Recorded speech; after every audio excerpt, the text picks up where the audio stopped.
EAGLES, Eagles. Welcome in, everybody, to a Thursday edition of Birds 365. Another week moving right along, and we open up this Thursday with a nice edition here on the show. Johnny Mac, how you doing on this Thursday morning, brother? You had a little energy for us pre-show, Johnny Mac. Yeah, more angry energy. We had a 42, as I explained. We had a 40. I don't know if it was 42. You mentioned you probably added some stuff on the clip, but we had a long discussion about Jordan Davis and the fifth-year option. And I don't want to pick on people, but I got some rando in my direct messages saying I got the franchise tag mixed up with the fifth-year option. I'm like, dude, there's a 40-minute discussion out there. You're welcome to listen to it. I think the people that did are more educated on Jordan Davis than anybody else. I've covered the Eagles on a daily. I've covered the Eagles, partially since 2014 on a daily basis to 2016.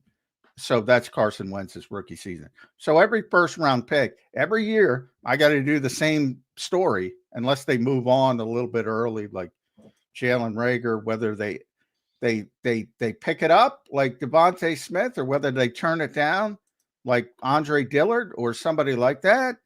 Every year, they're going to do it three times this year, but the only one they're seriously considering is Jordan Davis because they have trade pickups. Jahan Dotson, obviously they're not going to pick up the fifth-year option. And who's the other one? They traded Kenny. They would have had the Kenny discussion. They obviously wouldn't have picked up the fifth-year option on Kenny Pickett. Oh, Quinyon Green. Yeah, they have the fifth-year. Obviously, they're not going to pick up the fifth-year option on Quinyon Green. So, the interesting. There's no-brainers, and there's serious discussion. Jordan Davis is in between. He's obviously not Quinyon Green, who hasn't even been here. He's not Jahan Dotson, who was a trade pickup. He's a good player, but he doesn't play enough. We got 42 minutes on that. We can discuss it again. But I think the people that listen to that are the most educated about Jordan Davis and why he's an esoteric decision and all that kind of stuff. And I've advocated the Eagles should pick it up. Yeah. But what I've said, and please listen, they pick it up as a placeholder. What I mean by that is when I have a meaningful player, most recently Devontae Smith, of course they're going to pick it up, but they don't want the player to play their fifth year under that option because it limits your salary cap's malleability, and they want to get the extension done with foundational players to help with the short-term cap situation. And they fold in the fifth-year option, usually as part of that extension. Is that difficult? No. Where's the franchise tag involved in this? This guy's saying I'm conflating the franchise tag with the fifth-year option. I've covered this team since 2016. I've talked to Howie Roseman about fifth-year options. I've talked to Jake Rosenberg, who is no longer here, unfortunately, about fifth-year options. My God. Sorry. I hear you. I spent 42 minutes, and here's where it comes down to. I brought up Tony Dungy. I brought him up a couple times this week because I think what the Eagles do better than other teams, I'm looking at you, Dallas Cowboys, is try to make their employees happy for the most part. And you don't want big-time players. You don't want meaningful players playing on last year of contracts. You don't want to do it. It's not good business. Sometimes you have to do it. I'm not talking about one-year prove-it players like the Eagles are bringing in Tamu offseason. That happens all the time. I'm talking about your meaningful players. Dallas Goedert. You don't want him being a lame duck. Good or bad. Good or bad. Might have to go. Might stay, but you're going to work something out. Slay the first time. Had to work something out. Slay the second time. It's gone too far. We got to go in another direction. But you generally don't want to be the Dallas Cowboys and let big time players, and forget about aging players, that more so, guys 25, 26. You don't want to play that game. Cincinnati Bengals is too. A, you're going to lose a bunch of money when you finally do sign them. And B, you want happy, which is what Tony said, happy, productive employees. And that results in guys who get tagged with the franchise tag. This is where he probably got confused.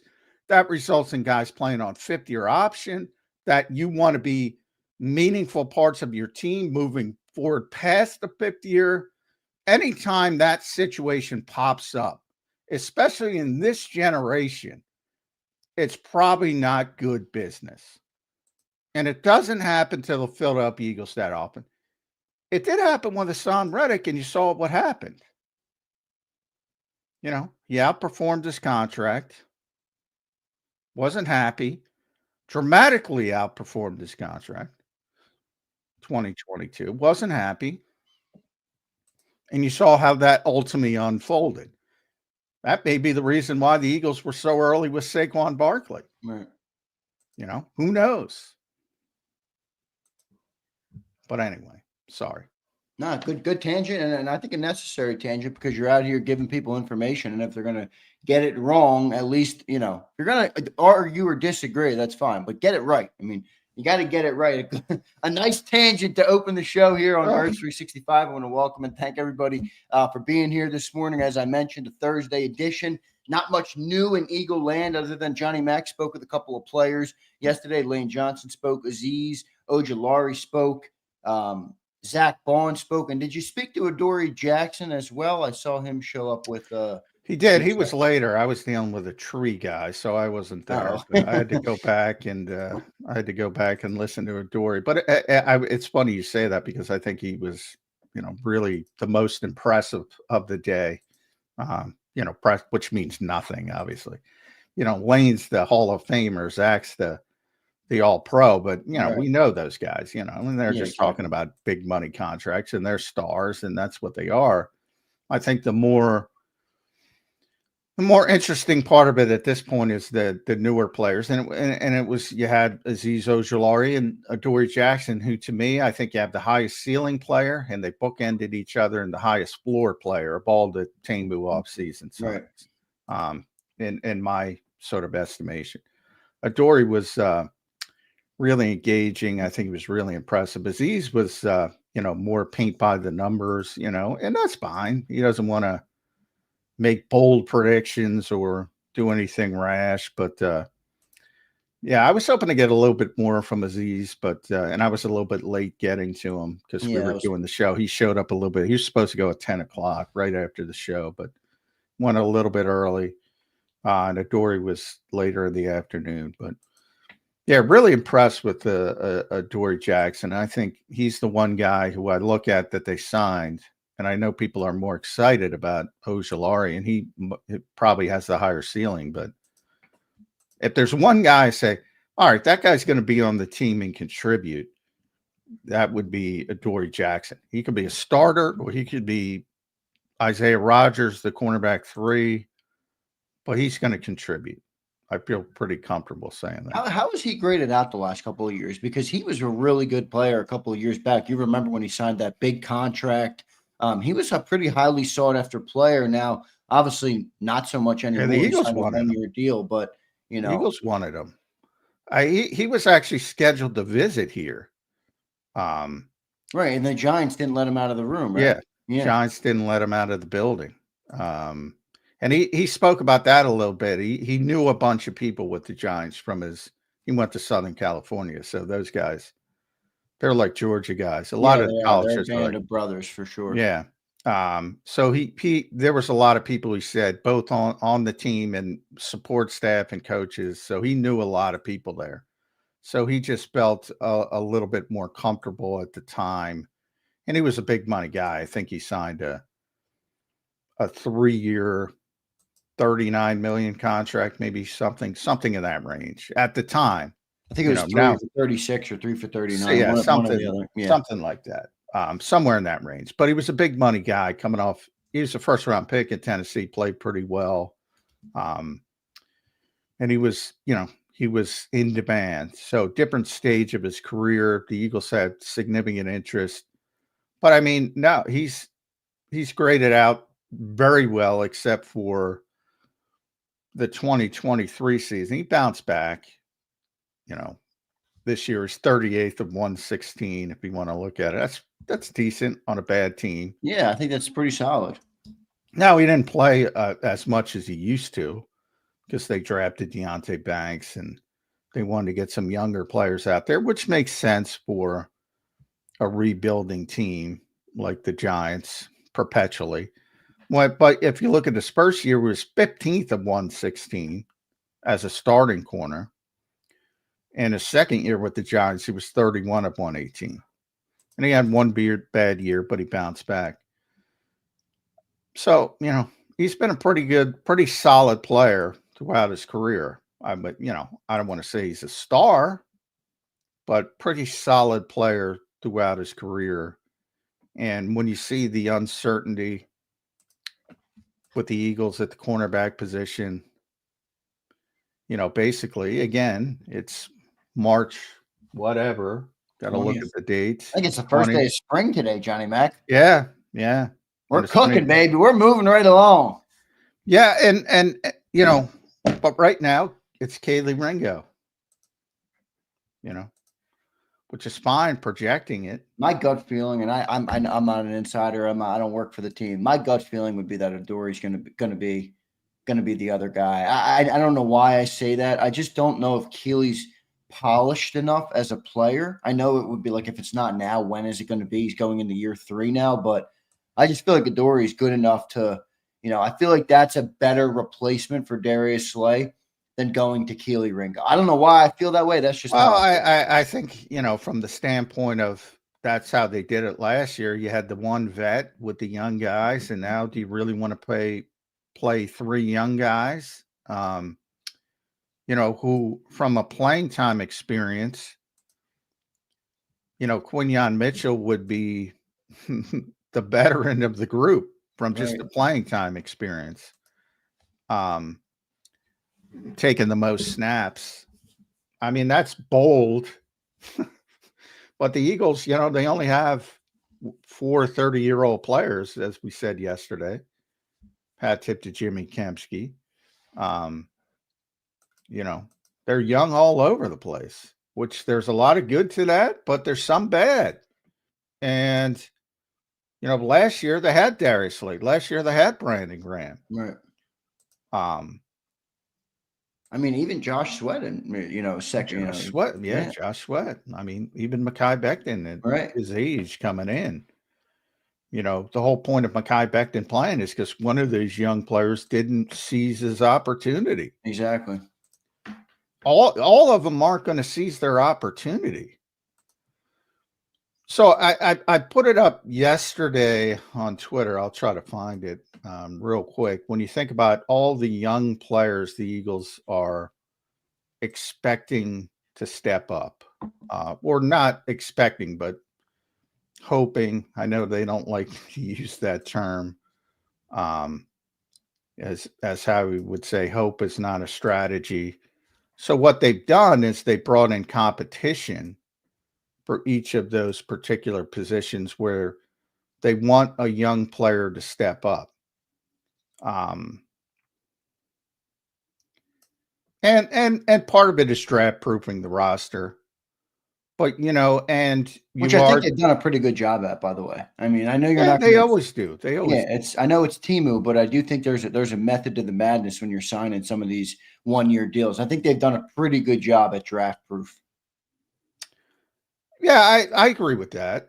And they generally do. I mean, that's their philosophy. Right. They don't want to feel pressured to take something at really any position because, they're not comfortable with at least some kind of safety net, but I can't find it. But anyway, it starts, we can go down the list. It starts at quarterback 2. You're moving to Tanner McKee. Well, they traded for Dorian Thompson-Robinson. I know for a fact that they liked him coming out in the draft, and he was in the same draft as Tanner. Right. And they had him higher than Tanner on their board. Now, that's 2 years of development here. I'm not trying to say that the Eagles don't like Tanner McKee. They expect him to step forward. They're confident in their developmental abilities. And Tanner's the guy they want to seize that job. But if he doesn't, you have Dorian Thompson-Robinson, another player they like. And if they can get in and get going in the right direction, if people can say, he didn't perform well as a starter in Cleveland, which is certainly the case, but he was a starter in Cleveland. Those are meaningful, even from an NFL standpoint, whatever he started 5 games or whatever. Yeah. Those are meaningful. That's very meaningful for a backup quarterback. Absolutely. Especially a young backup quarterback. And then you have running back. They want it to be Will Shipley, but they brought in A.J. Dillon. Right. Right guard is interesting because and Fred Johnson factors in. We should mention Fred left. I don't know if we mentioned. Yeah, we didn't mention that. Yeah, we got to talk about that for sure. Fred started 6 games last year. Yeah, that's a lot of games, John. Yeah. Jordan was out, if you remember. He had to go on injury reserve. It looked like people remember I thought he tore his hamstring. And I was worried. I remember when he did it, I was worried. Yeah, I might be a season ender. Luckily, he was back in 4 weeks and he was never missed a beat, which was pretty amazing. But, Fred had to start all those games. He started a game for Lane. Lane was out with a concussion 1 game, and he started the Week 18 game, which obviously the Eagles rested everybody. So he started 6 games as a swing tackle. Now, here's my theory, and I'm going to throw it out, going on another tangent. Because a lot of people say, well, they want Tyler Steen to be the right guard, step up. And that's probably right. But I can't help thinking they traded Quinyon Green. For those who don't know, Tyler Steen was a tackle in college. Yeah. I mean, a full-time tackle. A good tackle. Alabama. Yeah. Yep. He played 4 years at Vanderbilt before he transferred for his final year at Alabama. Right. He played 4 years in Vandy at right tackle. And then when he transferred to Alabama, he played left tackle. So, you just lost your swing tackle, which is a very important job. I know people don't think about it and they go, oh, they lost Fred Johnson, yada, yada, yada. Tyler Steen might be the swing tackle. That might be their plan. That's interesting. If they can get Quinyon Green up to speed. Now that's a big if. He has not played well in Houston. But I mean, obviously he was the 15th pick in the draft. Obviously he's got physical skills. You have Jeff Stoutland. They might be hoping that the direction. Now, most people in the NFL projected Tyler inside because he doesn't reach the arm length, 34. It's like 32 something. Right. So they said, well, he's got to play inside. I've always felt, because he's taken reps at tackle in training camp because of injury, he's way more comfortable at tackle. And why wouldn't he be? Played his entire college career at tackle, and he was a good tackle. So I just put that in the back of people's minds, and we'll see how that develops. But I can't help thinking the Eagles are kind of hoping Jeff Stoutland unlocks what obviously that Quinyon Green has physically, and that maybe enables you to make Tyler Steen the swing tackle, where he doesn't have to play every week. Right. But I can see that. If he goes in there for short terms, he's probably going to be better than Fred. Now, Fred was pretty good, though. Well, I'll say this. He wasn't great at times, but he was great against Trey Hendrickson. He was good enough, John, to lose Mailata for 4 games and not necessarily miss a huge beat. That's impressive. Well, that's impressive. I mean, I don't want to, he was not near. He wasn't my lot. I'm not Yeah. saying that, but he wasn't a total liability on the offensive line. And especially against, because I thought, oh, this is going to be ugly. Yeah, Trey It's Hendrickson always led the interesting to NFL back. me when players really step up against great players. Maybe they get more focused. I don't know what it is, but his best game was against the best player he played, Brett Johnson, which is always weird to me. But maybe, there's a lot of things. Maybe he doesn't want to get embarrassed. Maybe he's locked in more when you're facing a player like that. Who knows how it works out, but it's interesting. So that's one of the guys. And I go back to the original, sorry for the tangent. If you think about, not that it's big, but wide receiver, you lose Paris Campbell. Who's going to step up there? Pumper, is that Johnny Wilson? But he's got him moving the tight end. Anais Smith showed nothing. I think Danny Gray's the best receiver this team has. He was a practice squad guy. I think he could be involved. Right guard, we just mentioned. Is it going to be Steen? Is it going to be Green? Yeah. Defensive tackle. Adoree or Keeley. Yeah, defensive tackle. Morrow. Defensive end. Jalix Hunt. Aziz for Josh Sweat. Ojulari, Josh Uche for Brandon Graham, however you want to phrase it. Orrin Burks, linebacker 3. You got Trotter. Cornerback, Ringo Jackson, as you mentioned. Cornerback 3. Remember, there's 2 cornerbacks because you lost Rodgers. So for the starting job, it's probably Ringo Jackson. For the backup job, it's probably the loser, Ringo Jackson. Right. And then safety, Sidney Brown is the guy they want to step up. And we'll see if they bring him in competition. Yeah, I would think they have to. Yeah. Now, a lot of people are excited by Lewis Seen because of the name, and he's a first-round pick, and he's from Georgia. I think it goes Brown, McCullum, Seen. Like, Lewis has a long way to go, but people recognize him. Yeah, but you can see the philosophy that the Eagles are trying to do here, where you have a young guy. They didn't want to just give the young guy the position, as we've talked about on the show. So they're bringing in some competition for each of them. And the offensive line is a little bit muddier water, as John pointed out, with the right guard, the swing tackle. Obviously, you lost Fred Johnson yesterday. John, what do you think about that loss, man? I did want to mention it on the show. He signs with Jacksonville. Some people were asking me yesterday. I was waiting to talk to you about the compensatory picks because there's a cancel one out. I don't know. I'm not as good with that stuff. The compensatory pick formula. No, that's not. It's glad, I got another guy. I read they get a 6th-round pick. First of all, nobody knows this contract Brett Johnson said. So stop reading who said that. I don't know. That would be yeah. I think it's $4 million, like the baseline, I guess, for a comp pick or something. It could be. But it's got to be real money. It's got to be right. There's a lot of. But is it $4 million agent money, or is it $4 million real? $4 million real money on the average annual value. But here's the thing: most people don't understand. You can only have 4. The Eagles are already maxed out. They're getting. They're projected to get a 3rd rounder for Milton, 4th rounder for Josh, 5th rounder for Kai, and a 6th rounder for Isaiah. That's it. End of discussion. The contract you have to be worried about is Adoree Jackson. In theory, if Aziz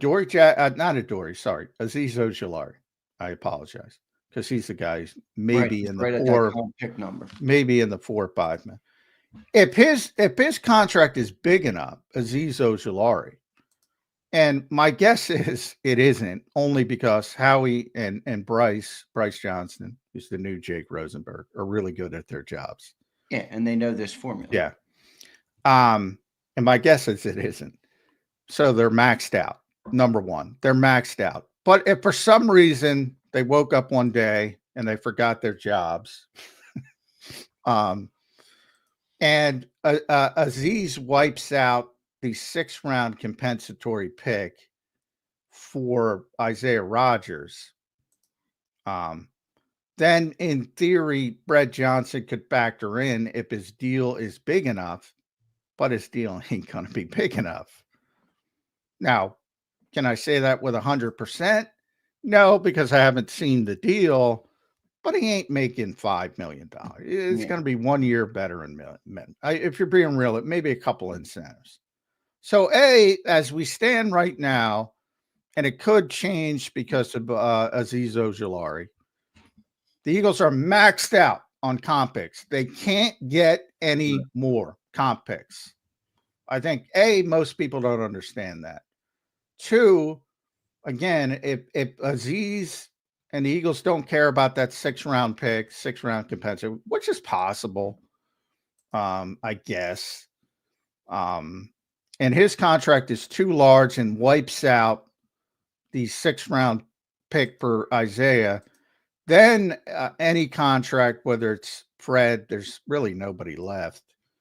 That would be in a range to generate a compensatory pick could be back in the mix, but Fred's contract realistically is not going to be in that conversation. I feel very comfortable saying that, although I don't know his contract, so I can't say 100%. And Jacksonville's a dumb team, and everybody they're not. He's not getting $6 million a year. You're not. So you can be realistic about it, which I prefer to be. But the Eagles, as we stand today with the information we have, the more important part is the Eagles are maxed out on compensatory picks. They already have 4. You can't have more than 4. Right. And if Azeez cancels it out, it would have to be real money, not the agent money that they've put out. Because some people are saying in the chat, Azeez will cancel out one, but I think that's because they're going off the number that was reported, which isn't necessarily what the number that's going to be filed will be. Well, the best, Nick Corte is the best. You could follow him at Nick Corte, Korte, Over the Cap, does their or you just go to Over the Cap. They do their compensatory board. Anybody can look at it. And he said, and this is exactly what Nick said, I'm holding off assigning an average per year to Azeez Ojulari in the database for now, as he signed 4 enough to qualify as a compensatory free agent. If you believe the number, that means the Eagles would see the 2026 comp picks, the 6-round pick for Rodgers, leave the board. So that, I assume, is what people are referring to, because Nick has not ruled it out, nor should he, because there's a legitimate chance, if they don't care about that pick and like Azeez better, which they probably do, that they said, all right, who cares? But again, even if that's the case and it wipes out Rodgers, what I'm trying to explain, Fred's not signing for significant money. I wish he was a great guy. And I could be wrong. I haven't seen the contract, but I would be stunned if he signed for, and again, I'd be on here ripping Tony Khan because you don't have to. So anyway, that's the deal. I assume that's why people are saying it. But they, again, Nick, point to the first part of what he said. I'm holding off a signing. Where he's holding off because he does this for a living, and we know what the agent money tends to be versus the real life impact. So 1 year, $4 million as advertised. I think Jeremy Fowler was the one who broke it. I could be wrong. That might be 1 year up to $4 million with a bunch of incentives, and that's why Nick is holding off. But yes, in theory, that would wipe Rodgers off the board, and then you could be in line to get another compensatory pick if the contract is big enough. I do not believe that Fred Johnson's contract will be big enough, but you can hope I'm wrong.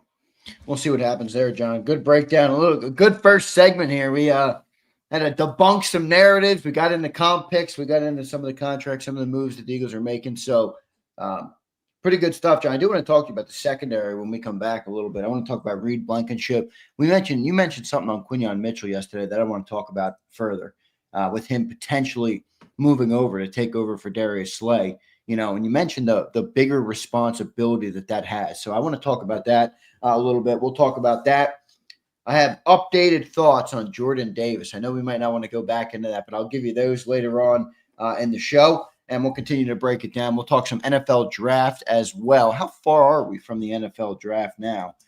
It's got to be getting closer, man. It's got to be, 40 days? Let me see what we got. We're under. I think we're 35 under days. 35 days 40. away from the draft. So we'll start to dive heavy into what the NFL draft will bring in about 35 days from now. So we'll talk about all that. Johnny Mac, great first segment, brother. We'll do it. We'll do it right when we get back here in 3 minutes. I want to thank everybody for being here today. Hit that like button. Hit that subscribe button if you're new. We're live every day, 8 to 10 a.m. on Birds 365. And if you're listening on the podcast, we appreciate you. Don't forget to leave a review. 5-star review if you enjoy the show. That helps us grow over there. So big thanks to all of you guys for checking in today. We'll be right back on Birds 365. The following is a real testimonial from the father of a young injured victim. I didn't think she was going to make it. Major Perry's daughter was the victim of a horrific accident caused by someone else's negligence. If you don't find the right counselor, law firm that you're looking for, you will get lost in the wilderness. Badly injured? Call the Fritz and Bianculli Law Firm at 215-458-2222 and find out why they say, "We got this."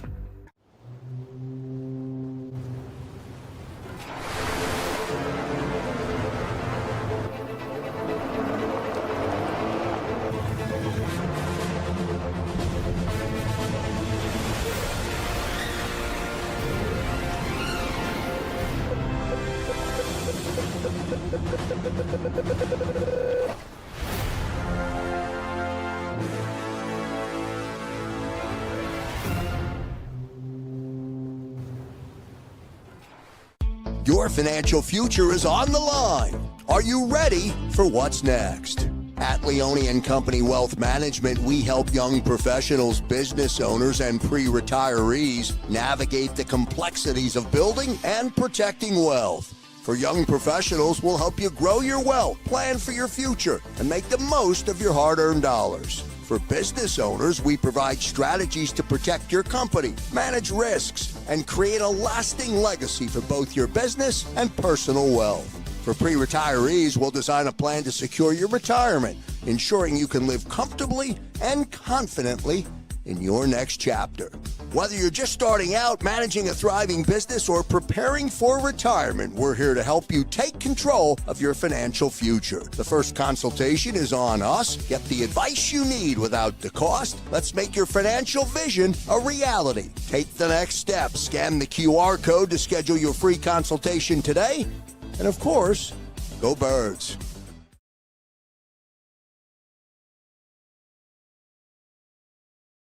In our hometown, we all look out for each other. We step up to keep our communities going strong. And at Independence Blue Cross, we're here to keep you going strong as the #1 health insurer in the region. No IBX is always looking out for you. EAGLES, Eagles. Welcome back in, everybody, to a Thursday edition of Birds 365 here on JAKIB Sports. We appreciate all you guys listening. I'm your host, Zander Krause. Give me a follow on X at Real Zander. That's John McMullen, my co-host, the #1 Eagles beat reporter in town. Give him a follow at JF McMullen. Johnny Mac, I want to give you a little quick update, all right, on something I'm doing this offseason before we dive back into some Eagles topics I got here. I've been in a little bit of the rabbit hole catching up on WWE, and I can tell everybody I'll be tuned in on WrestleMania coming up whenever that is in April. I know it's like however long it is away, but I'm invested in the Cody Rhodes storyline. John, I hate to tell you because I know you've said you don't see the hype. I get the hype on Cody Rhodes. Yeah. John. Well, I don't get that. I don't get it. Yeah, I don't get it. I hate that song, by the way, too. I hate his theme. I hate it. I like the jacket, the American Nightmare jacket. Yeah, I think that's goofy too, to be honest. But and his goopy neck tattoo. Yeah, I don't get it. I don't get it. There's sometimes, but if you like him, you like him. A lot of people like him. Believe me, I'm in the minority. But, I like Roman Reigns. That's who I like. Well, yeah, I mean, I don't even think there's a comparison. I mean, Roman's the biggest star, but Roman is at the point of his career where he works part-time. He doesn't have to work full-time. So you need somebody to carry the company and be there every week. Right. And he's past that. Same thing happened with John Cena, Rock, more so because they went to Hollywood. But wait, what do you mean Roman's part-time?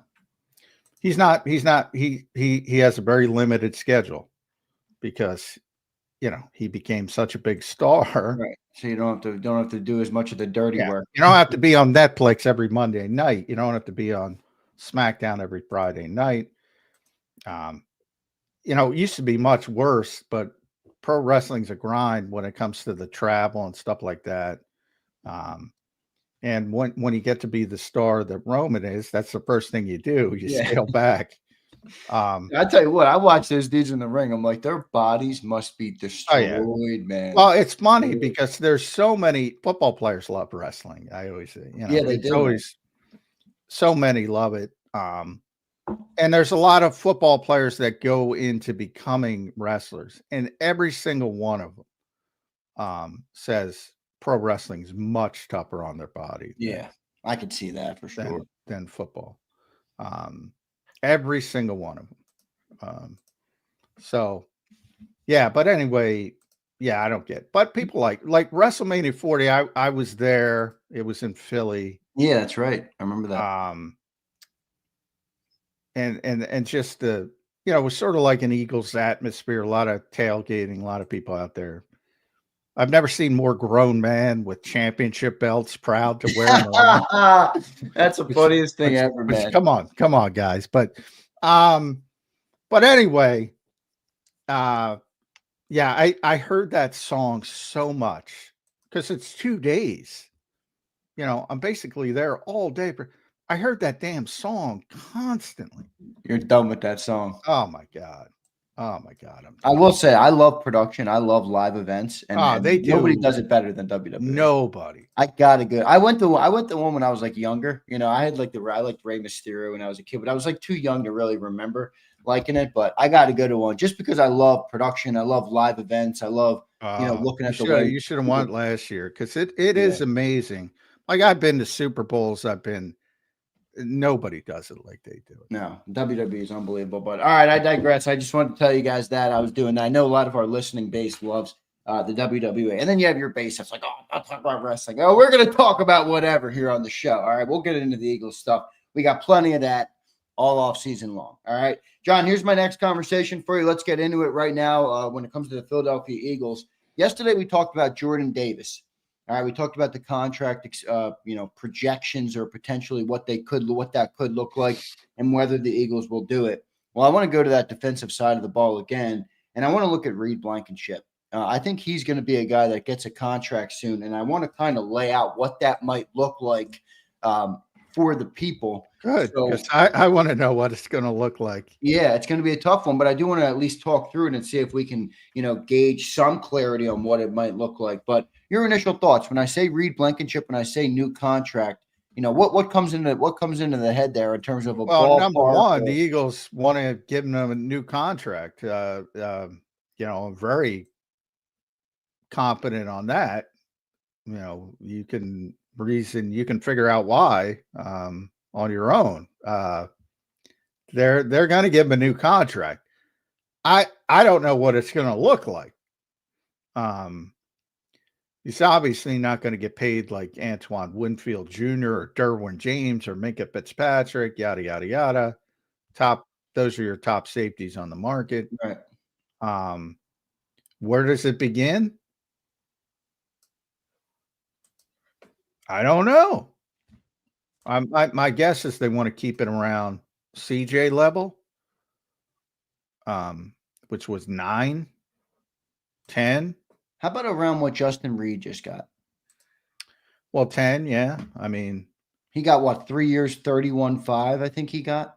Yeah, maybe in that range. Julian Love, maybe you factor in the cap going up, 11, somewhere in that range. That would be my best guess, but boy, he's tough because he deserves more than that, but he's undrafted.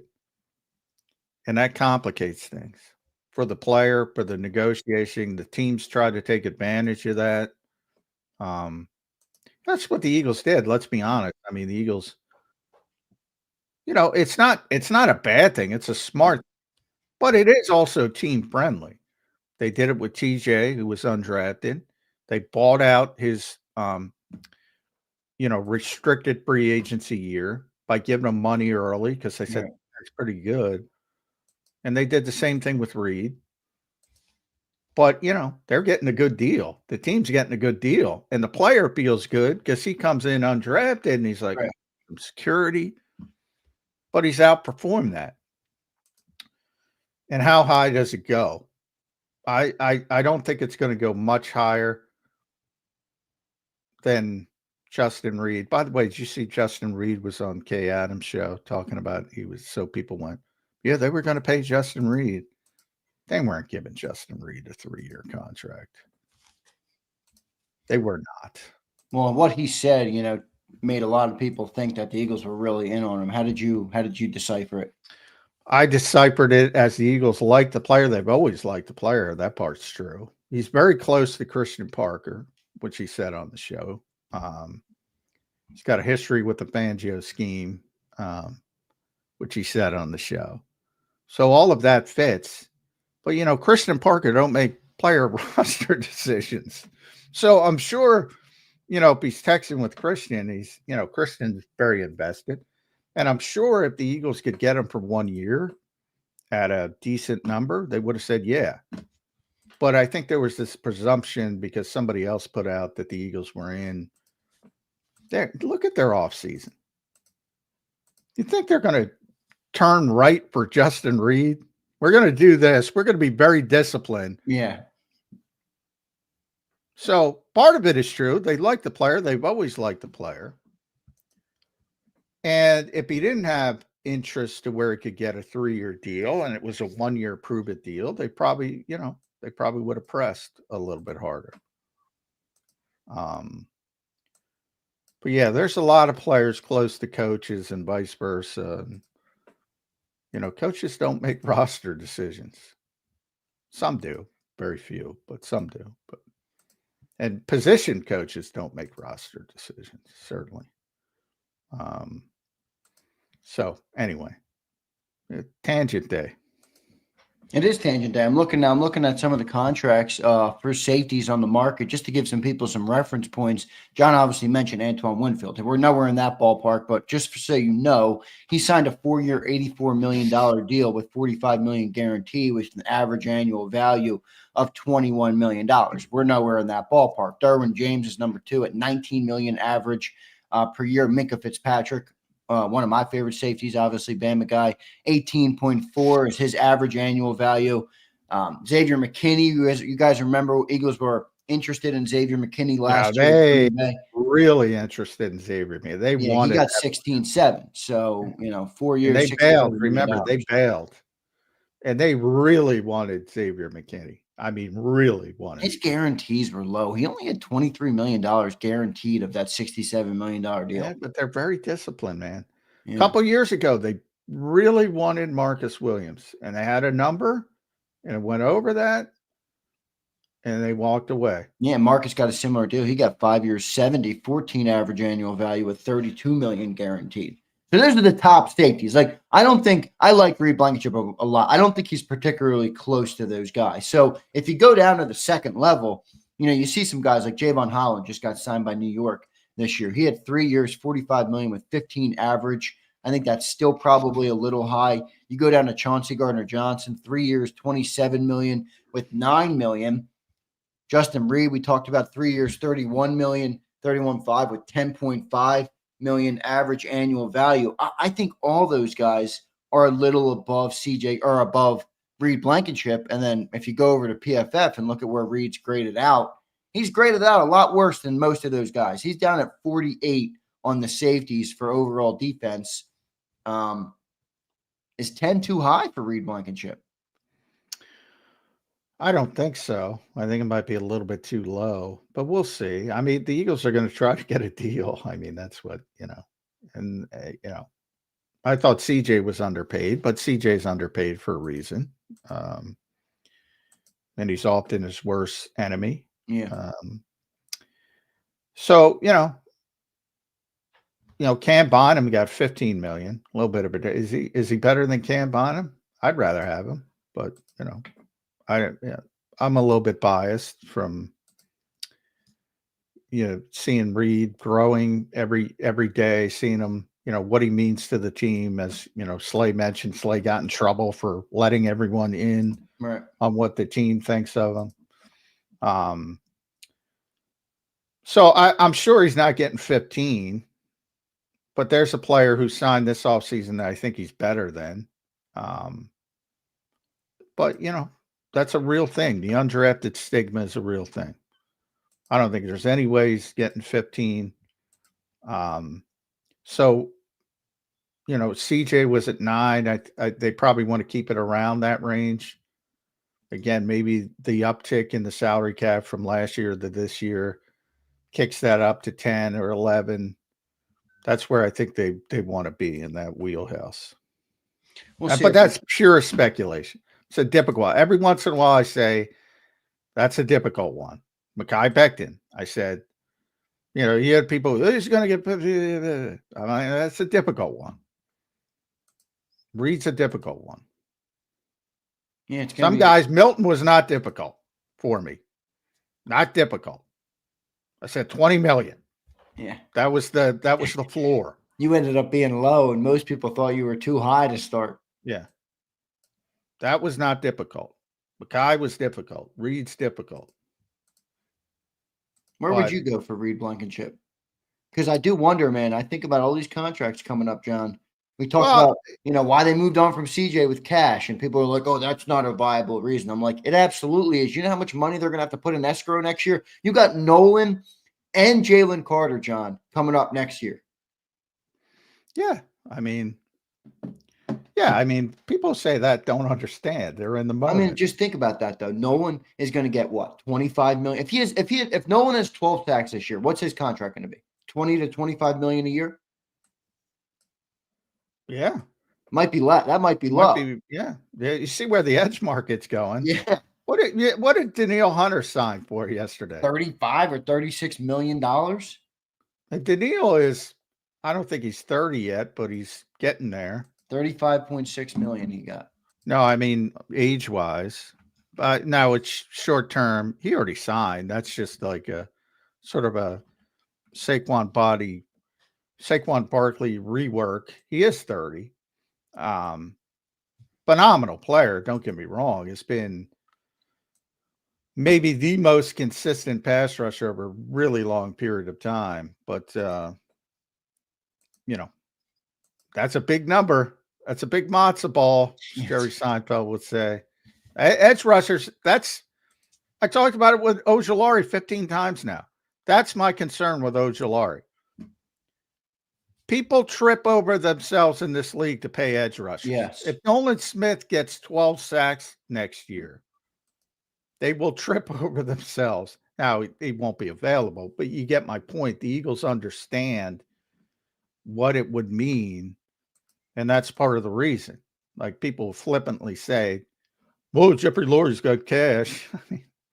Yeah, you don't understand the setup. I mean, well, think about it. If Nolan Smith, let's just project, and I think I'm low here, but let's say he gets 4 years, $100 million with $50 million guaranteed. Let's say Jalen Carter gets 4 years, $150 million?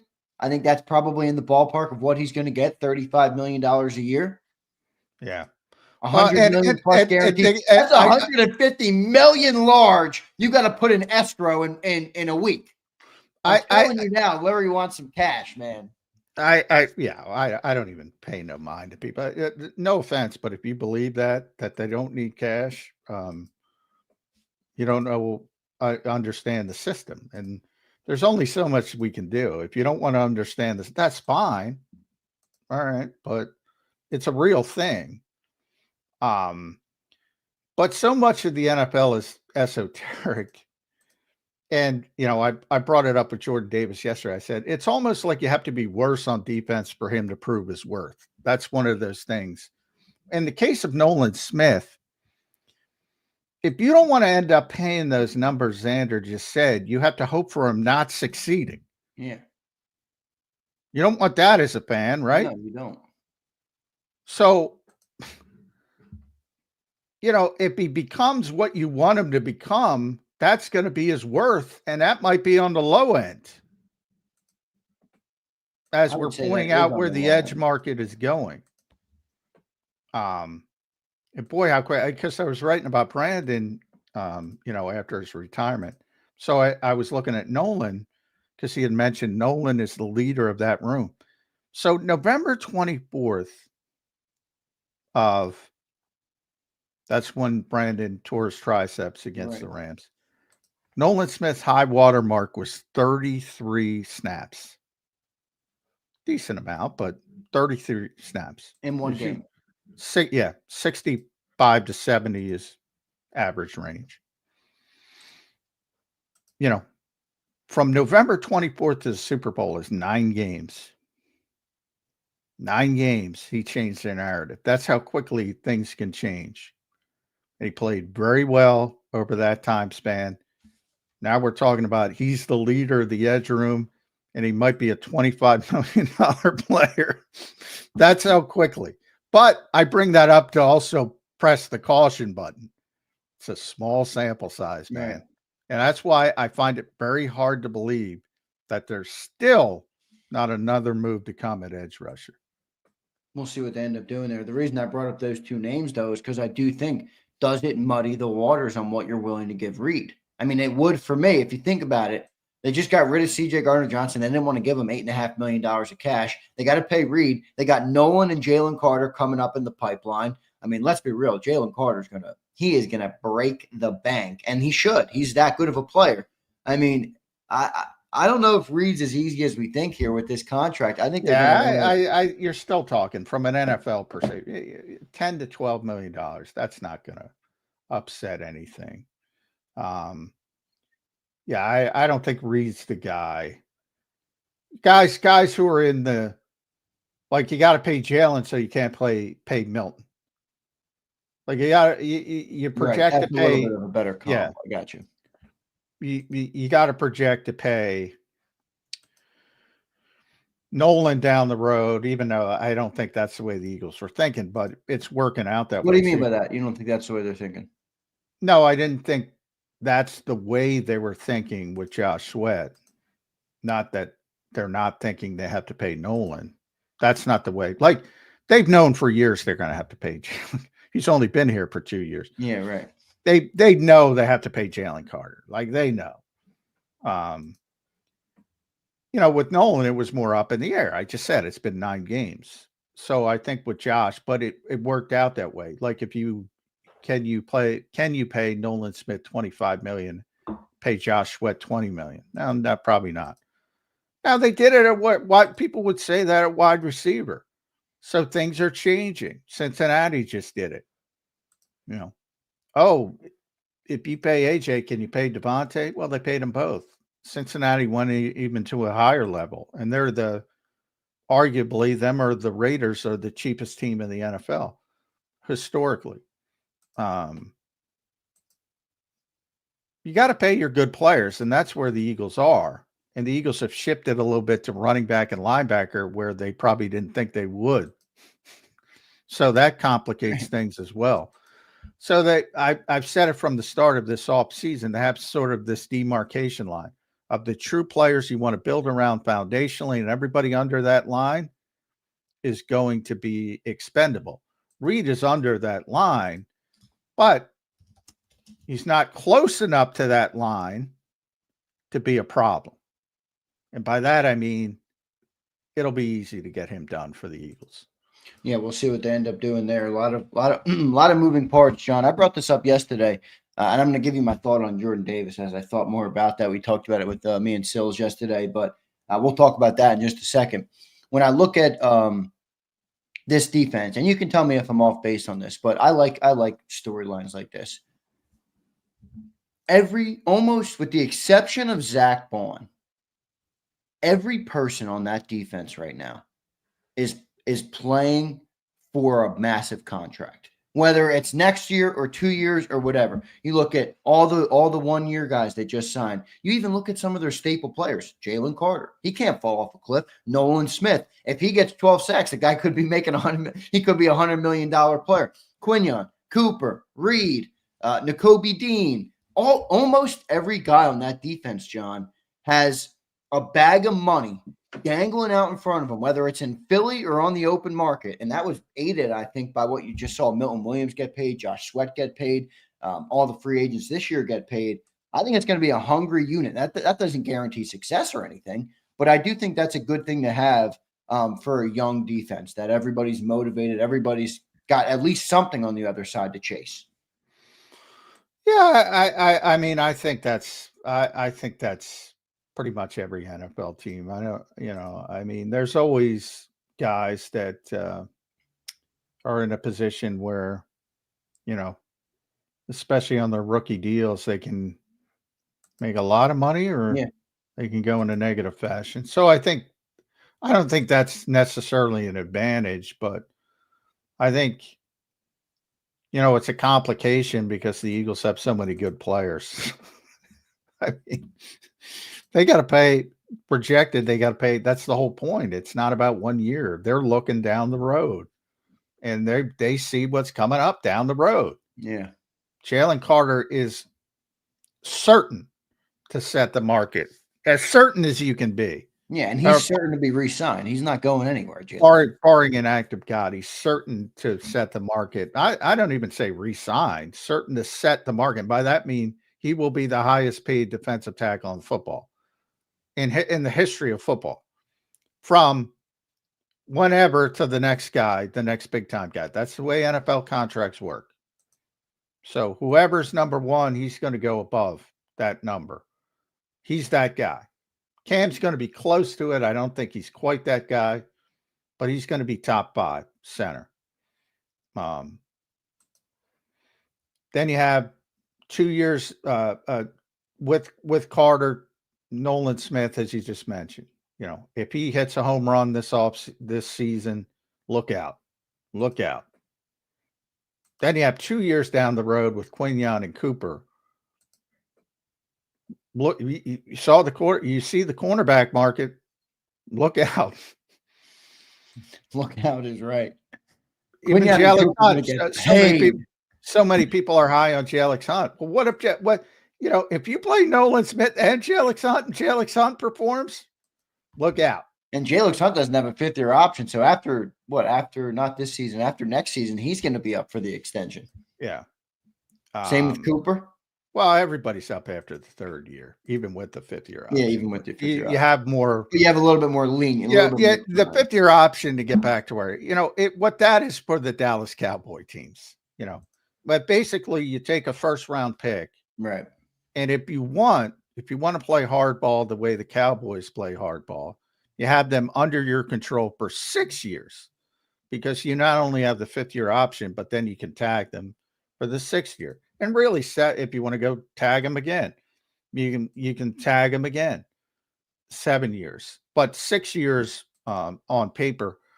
And what I try to explain to people, it's not that the Eagles can't do that. They don't do that. They don't want to do that because they want to have happy, productive employees.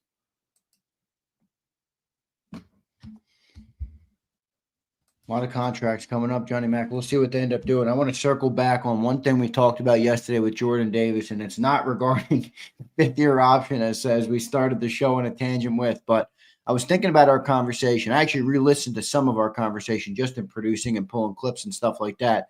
And then I spoke about it with Sills, obviously, who's a guy who played defensive tackle. And I think you have to sign Jordan Davis, John.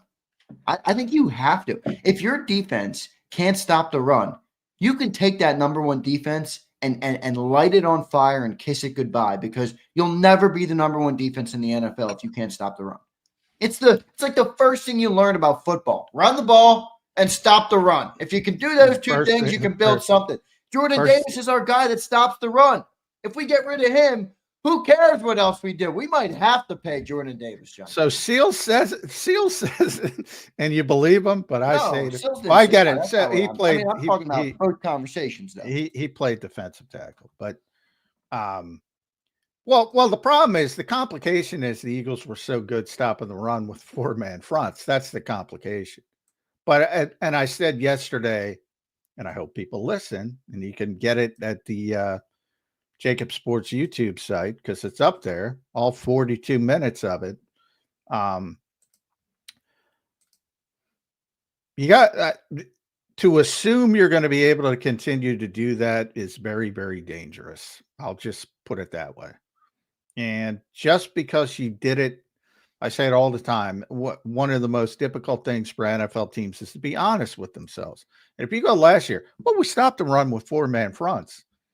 That's why Jordan didn't play as much as people expected him to play because they didn't need.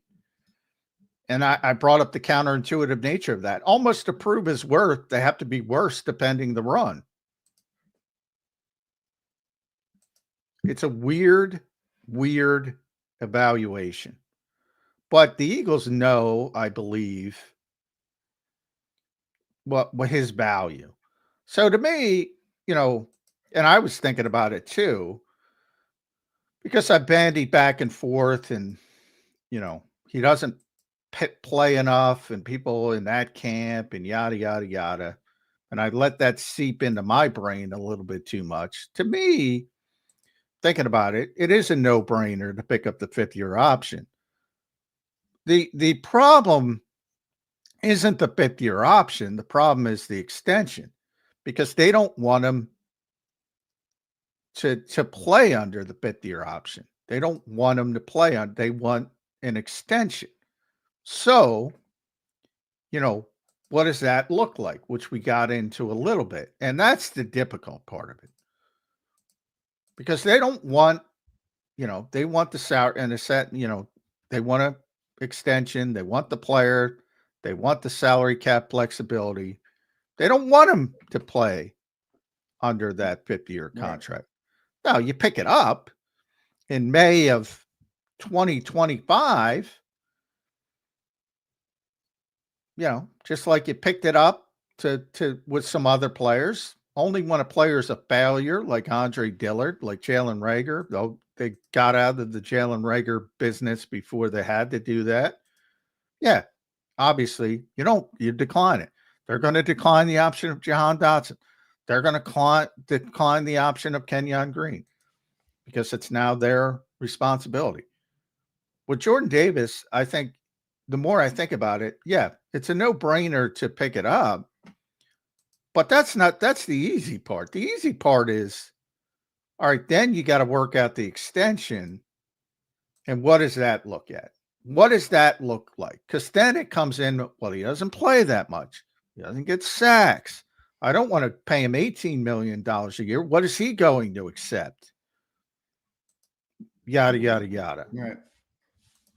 That's the far more difficult part. Yeah. Somebody brought up on Twitter to me I don't know, maybe this is a bad comp. I'll ask you what you think of it. Somebody brought up, they didn't like our comps. He was like, I didn't like your comp of Vita Vea and who's the other guy who's the other guy we used? Haloti Ngata.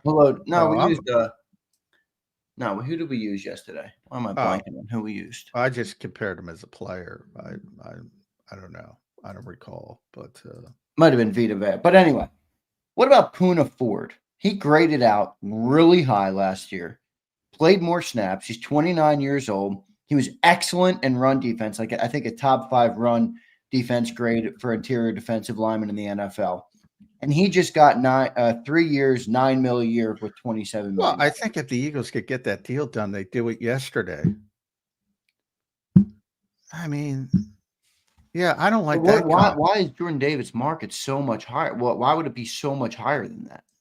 Just because of, Poona Ford's a good player. I think it's funny. People ignore pedigree when they want to ignore pedigree, but they bring it up when they want to bring it up. Like Reed, they bring it up in a negative fashion. Well, he can't make this because of his pedigree. Undrafted, right. Well, Poona Ford was undrafted. So I don't like that comp, not from the player perspective. I got makes sense. Yeah, his 5th-year option is 11.4, somewhere in that range. Jordan Davis. That's his 5th-year option. Yeah. Because he was the 13th pick in the draft. So then you're saying, hey, Jordan, we're going to pick up your fifth-year option, and they typically roll it into the extension. But you're going to get that 11 million, and then we're going to knock you down to 9 million. Yeah, that's not working. I don't like that comp at all. And then you're more into the failure category if Jordan Davis isn't going to make more money than that. Like, I'm not talking about the players. I'm talking about the contract.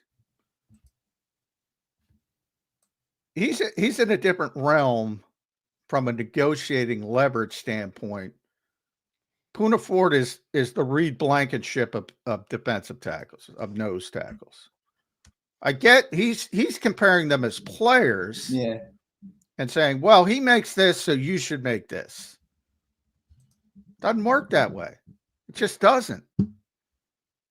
You might say that's not fair, but I find when people say that, it generally is reflective of their particular team. Like they want to utilize it for Reed, the pedigree, but they don't want to utilize it. They want to ignore it for Jordan. That's why I don't like that comparison. That's fair. That's fair. By the way, another note, I don't know, I think this is worth mentioning to people that don't know. And John, I want to talk about the other NFL news that came out yesterday, just with the rule changes. I'm not getting deep into it, but I do feel the need to update the people on it. But here's a note for those who are impressed by Jalen Carter, I think as we all are. He had the most snaps of any defensive lineman in the NFL last year. He had 1,067 snaps. Now, I know we went to the Super Bowl, but, Chris Jones also went to the Super Bowl. He had 930, but insane how good Jalen Carter played, playing that many snaps for the Philadelphia Eagles. So very impressive stuff by Jalen Carter last year. A lot of tricky decisions on that defense. We just talked about Reed Blankenship, talked a little bit again about Jordan Davis. What will the Birds do? A lot of guys to pay in the future, so we will talk a little bit about that. Johnny Mac, yesterday, another news, some rule changes were, introduced or brought forth by teams. Yeah, how's that work yesterday? Yeah, well, the NFL league meetings are later this month in Florida, Palm Beach, I think. And they're going to have they're going to vote on all the rule proposal changes. I will say this, team proposals generally are much, much less likely to pass than competition committee proposals. They'll come out. Those are the ones that I know everybody's focused on that. The Eagles, John Ferrari is basically their football operations guy. They've always been at the forefront of rule changes, things like that. The Eagles, I think, made the most sensible one. Well, I like Detroit's seeding one. I like that as well. But the Eagles want to make overtime uniform between the regular season and the postseason, which I think is stupid that it's not. But it's one of those things where there's this whole bullshit now going off in another, like everything. Oh, everything's safety related. So, in the regular season, they cut it down to 10 minutes overtime. If you score a touchdown, the game's over. And the postseason, everybody's got to get the ball because of Josh Allen and Patrick Mahomes.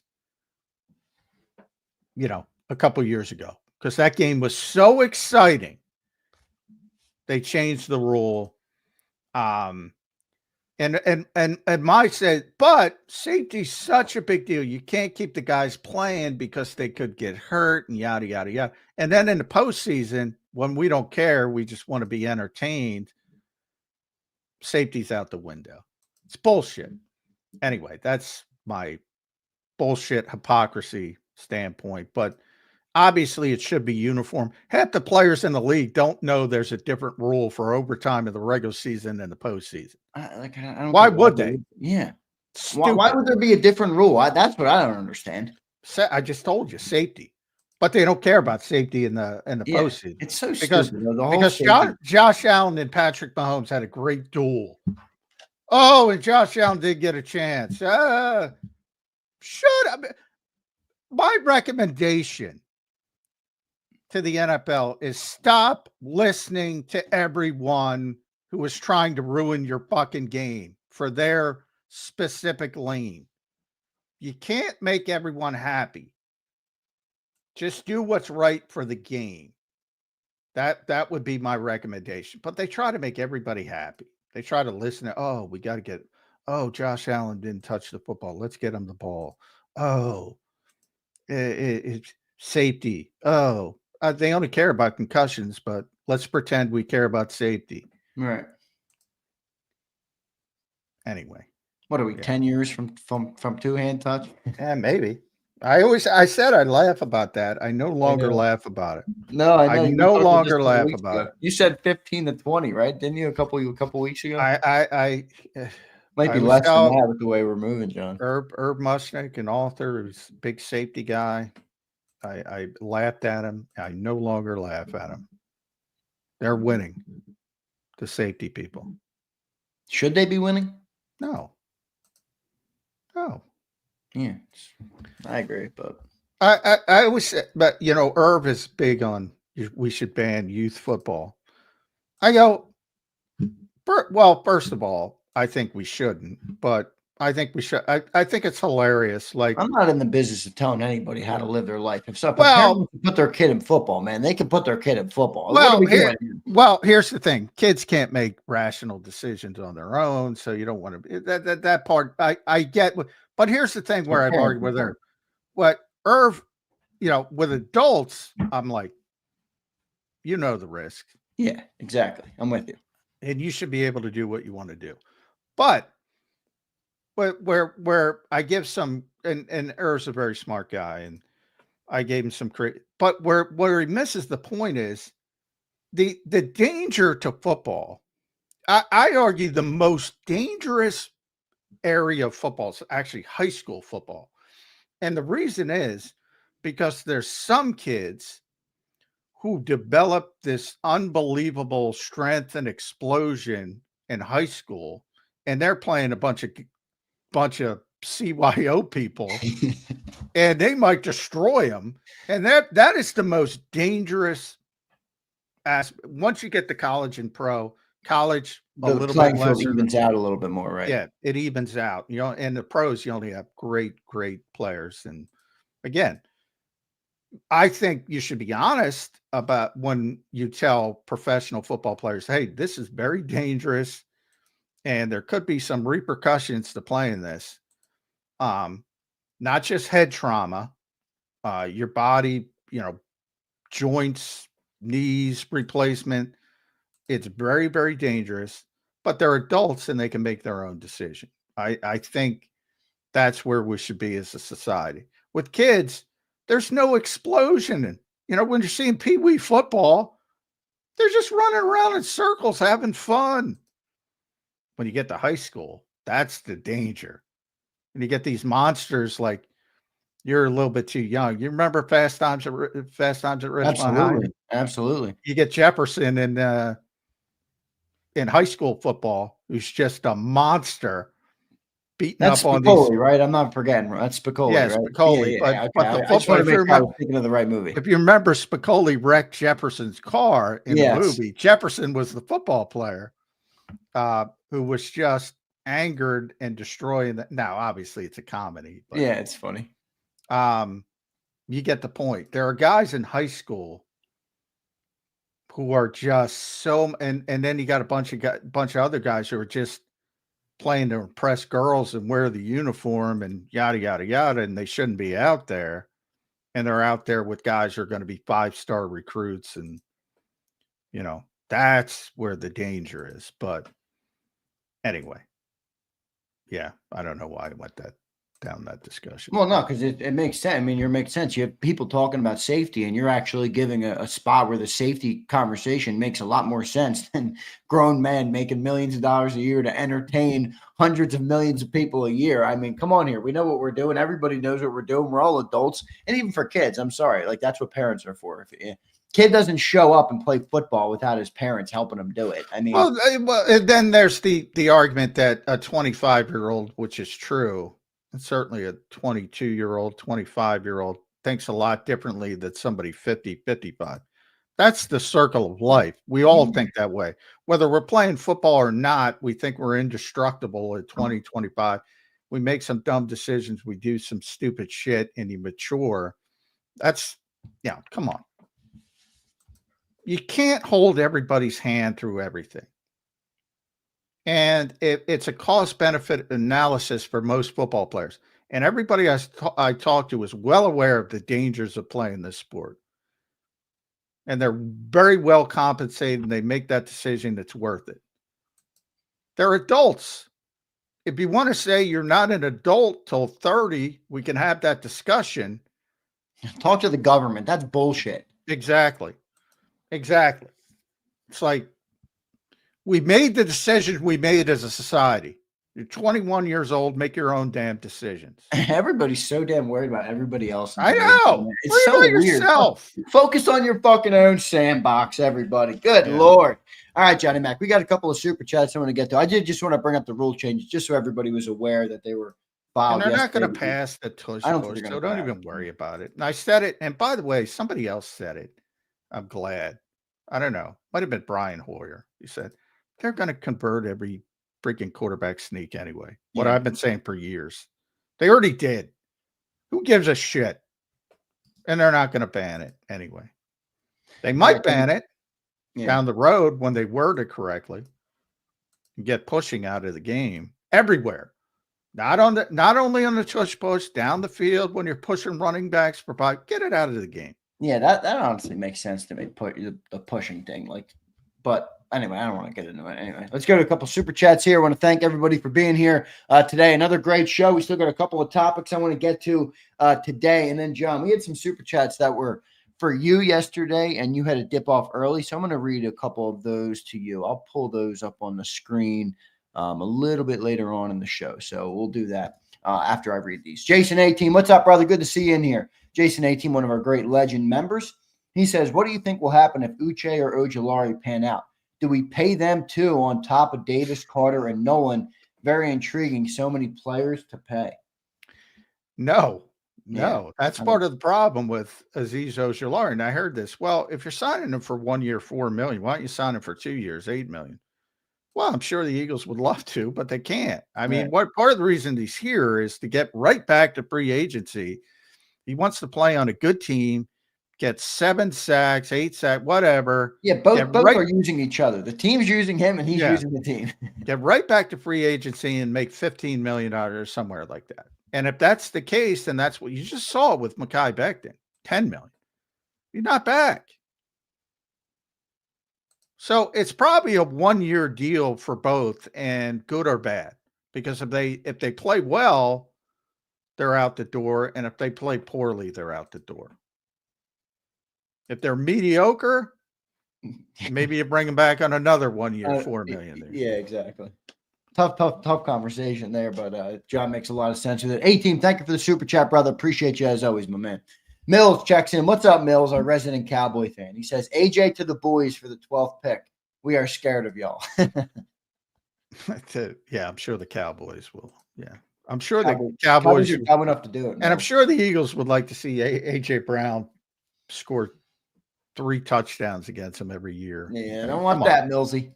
Jack Dwight checks in. What's up, Jack? Davis is huge, strong, 4.78. Why no pass rush? Fair question. It's about more than, if it were about the underwear Olympics, it'd be easy to pick players. Think about that. Yeah, no, you're right. There's technique. Technique is a bigger part of it than anything else. Yeah, I think that's where Davis is lacking, because athleticism is a part of pass rushing too, and he has that compared to some other guys his size. Yeah, but it's also, he's not an edge rusher where you're out on an island with a tackle, or at least if you're playing against Philadelphia. He's an interior guy where it's got to be about push. And again, I think there's a lot of misunderstanding about what he does, what his job is. There's a lot of misunderstanding because they see DT. Oh, he's a defensive tackle. He and Jalen Carter play very different positions. Jordan Davis is a traditional nose shade tackle. Jalen's a 3 technique, 4 eye technique. If they have 5 people out on the field, again, you can line up players anywhere you want. Javon Hargrave in 2021, the Eagles had to play him at nose tackle because they had nobody else at times, but he wasn't very good at it. But he's a great 3 technique when he's healthy. So, yeah, I mean, he's right now, he doesn't have a lot of skill when it comes to the technique of pass rushing, and there's still room to improve, and he started to improve down the stretch last year. But again, the upside to that is if it's 3rd and 13, you're never going to want Jordan Davis on the field. Right. That's what I think people can't wrap their heads around. Like, and I get some pushback when I talk to scouts because they don't like to talk that way. And they're always optimistic, and they don't want to talk about what a player can't do. They want to talk. They don't want to put a ceiling on players, but the reality is yeah. But I don't have to do that, and I'm like, why? So, 3rd 13, you want your best pass rushers on the field. If he's one of your 4 best pass rushers, he's on the field. All right, I can't envision that in Philadelphia. Yeah, I agree. Jordan Davis at his best in pass rushing is still probably not your top option on 3rd and 13. No, that's my point. Yeah. By the way, I'm going to go up on another tangent. I'm making this tangent day. Good. We're going to have Les Bowen tomorrow, but we got time today.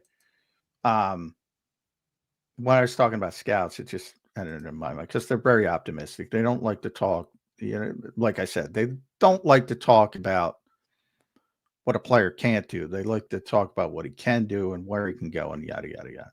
So when you see some of these sites that have scouts talking negatively about players, they're lying to you. That's not how they talk, especially in this era. Just saying that. Just throwing that out there. Good stuff, Johnny Mac. John, let's get to a commercial, or no, not a commercial break. I want to read the super chats from yesterday to you. We had a couple of people that were specific to Johnny Mac. Here's the 4 of them that came in. I just screenshotted them, so I'm bringing them back up just because I wanted to give the people the credit for sharing it. Mike Kravick's the first one there at the top.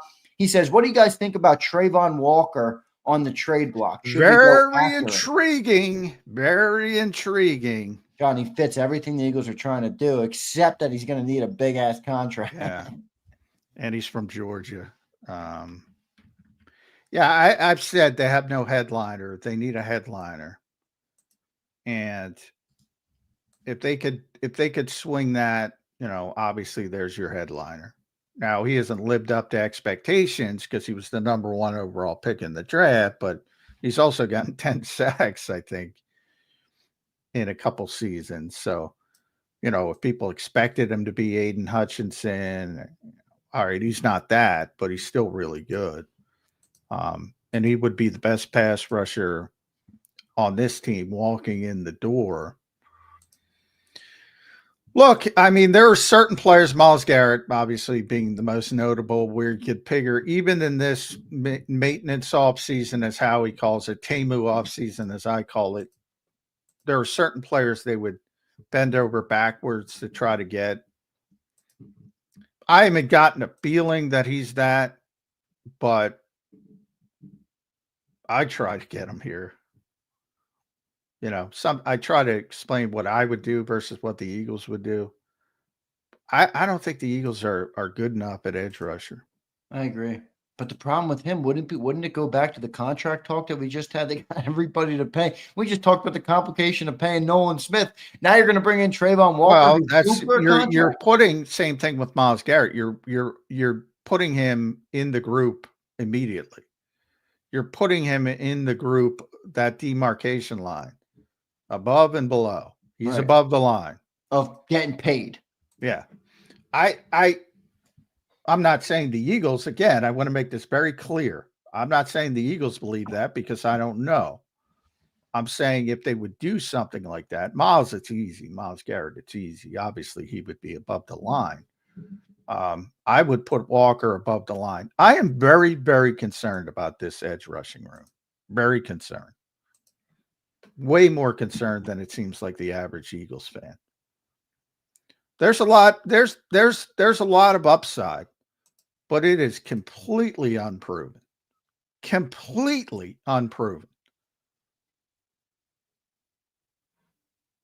That's scary. When you're a legit Super Bowl contender at that important of a position, I need a headliner. I need a proven headliner. You think Trayvon's good enough to be that? I do, especially on this team. Yeah, I agree. I mean, he's been good. He hasn't been as good as, for the number 1 overall pick, but that 2 straight years of double-digit sacks, I could see him really flourishing in Philly. Yeah. I don't think Nolan Smith would get paid, though, if you brought in Trayvon Walker and paid him. I really don't. I'm sorry. I just don't think they're going to be able to pay that.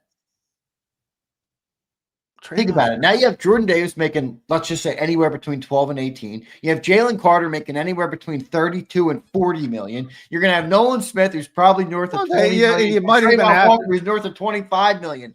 Something's not adding up, John. Well, you may have to make some difficult decisions elsewhere. Yeah, as they've already done. But this guy's better than anything you have. I'm sorry. What if you have to make a difficult decision on offense where everybody's making money? I know everybody gets tremendously loyal to the players they have. No, I'm loyal to the name on the front, not the one on the back, John. Well, I mean, I love you, but you fall in love pretty quick. I mean, this guy's just better. He's 6'5", 272 too. You get some size and physicality in there too. I mean, this guy's a monster. You talk about believing in your developmental program. Yeah, it's true. I mean, if you want to believe in a guy, believe in this guy. This guy's just better than what you have. And it's not particularly close, I might add. Is it more valuable trading for and paying him than drafting another edge at 32 where you could get a rookie contract? Yeah. I mean, the upside with this guy is just, and I think he's good. He was good. Yeah, no, he's really good. He had 2 straight years of double-digit sacks. I think he's got 20 and a half sacks in his last 2 seasons. He's been good. Yeah.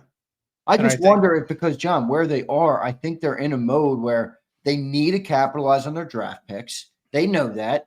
And they probably would like to get productive edge play on another rookie contract because that's the most valuable first-round pick they can I already got upside. I got upside in Nolan. I got upside in Jalix. I got upside in What about cheap production, though? Well, I mean, do you want to win a Super Bowl again, or do you not want to win it? Well, they just won one with a lot of cheap production, and soon that's not going to be so cheap. Well, yeah, they did. But Josh wasn't cheap. He wasn't super expensive.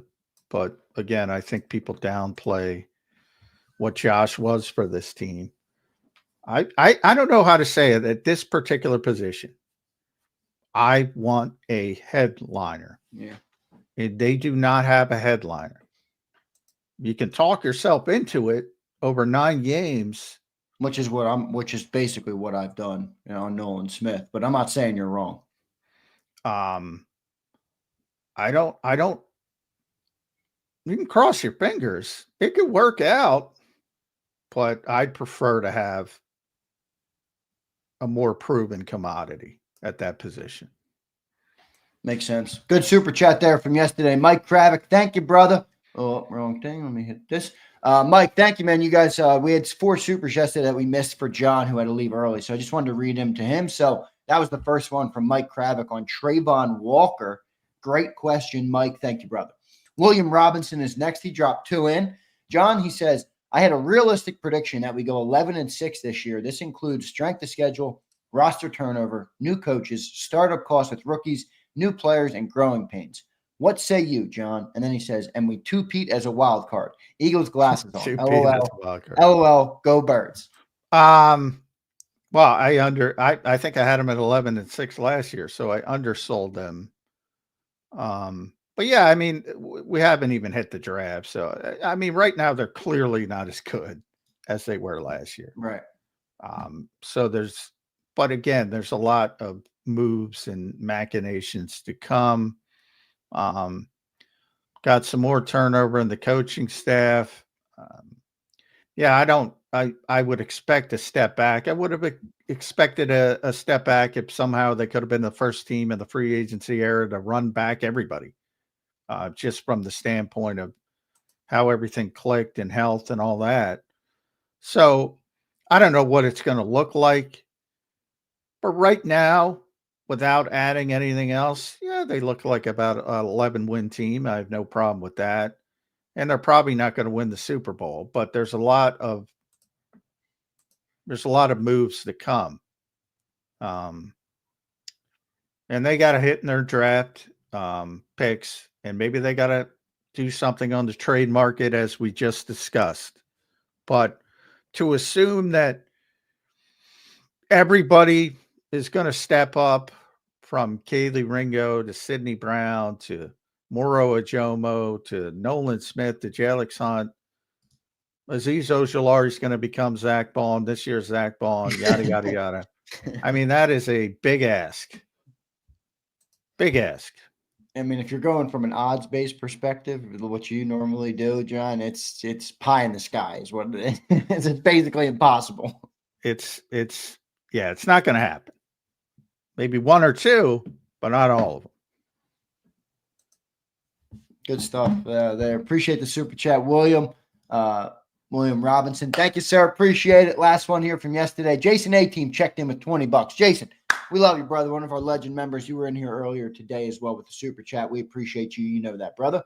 He says, seeing BG retired makes me feel so old. We drafted BG right before I graduated high school. I remembered no one wanted him at first. To see him grow through the years has been amazing. I was hoping one more year, but it's time. BG number 55. So I'm glad somebody talked about BG. Boy, I was disgusted yesterday. Yeah. Our metrics were low on BG. John was not happy about it. I mean, my God, what else do you want from this guy?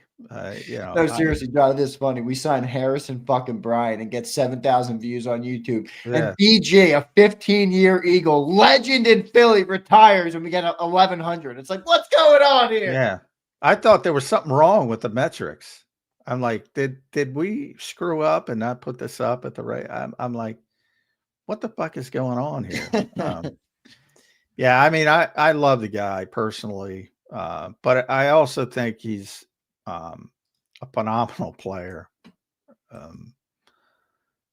Talking to it, I always say, to me, what really resonates, talking to players and coaches. I mean, when AJ Brown, like I'm high, I admit, I'm high on Kaylee Ringo because AJ Brown told me to be high on Kaylee Ringo.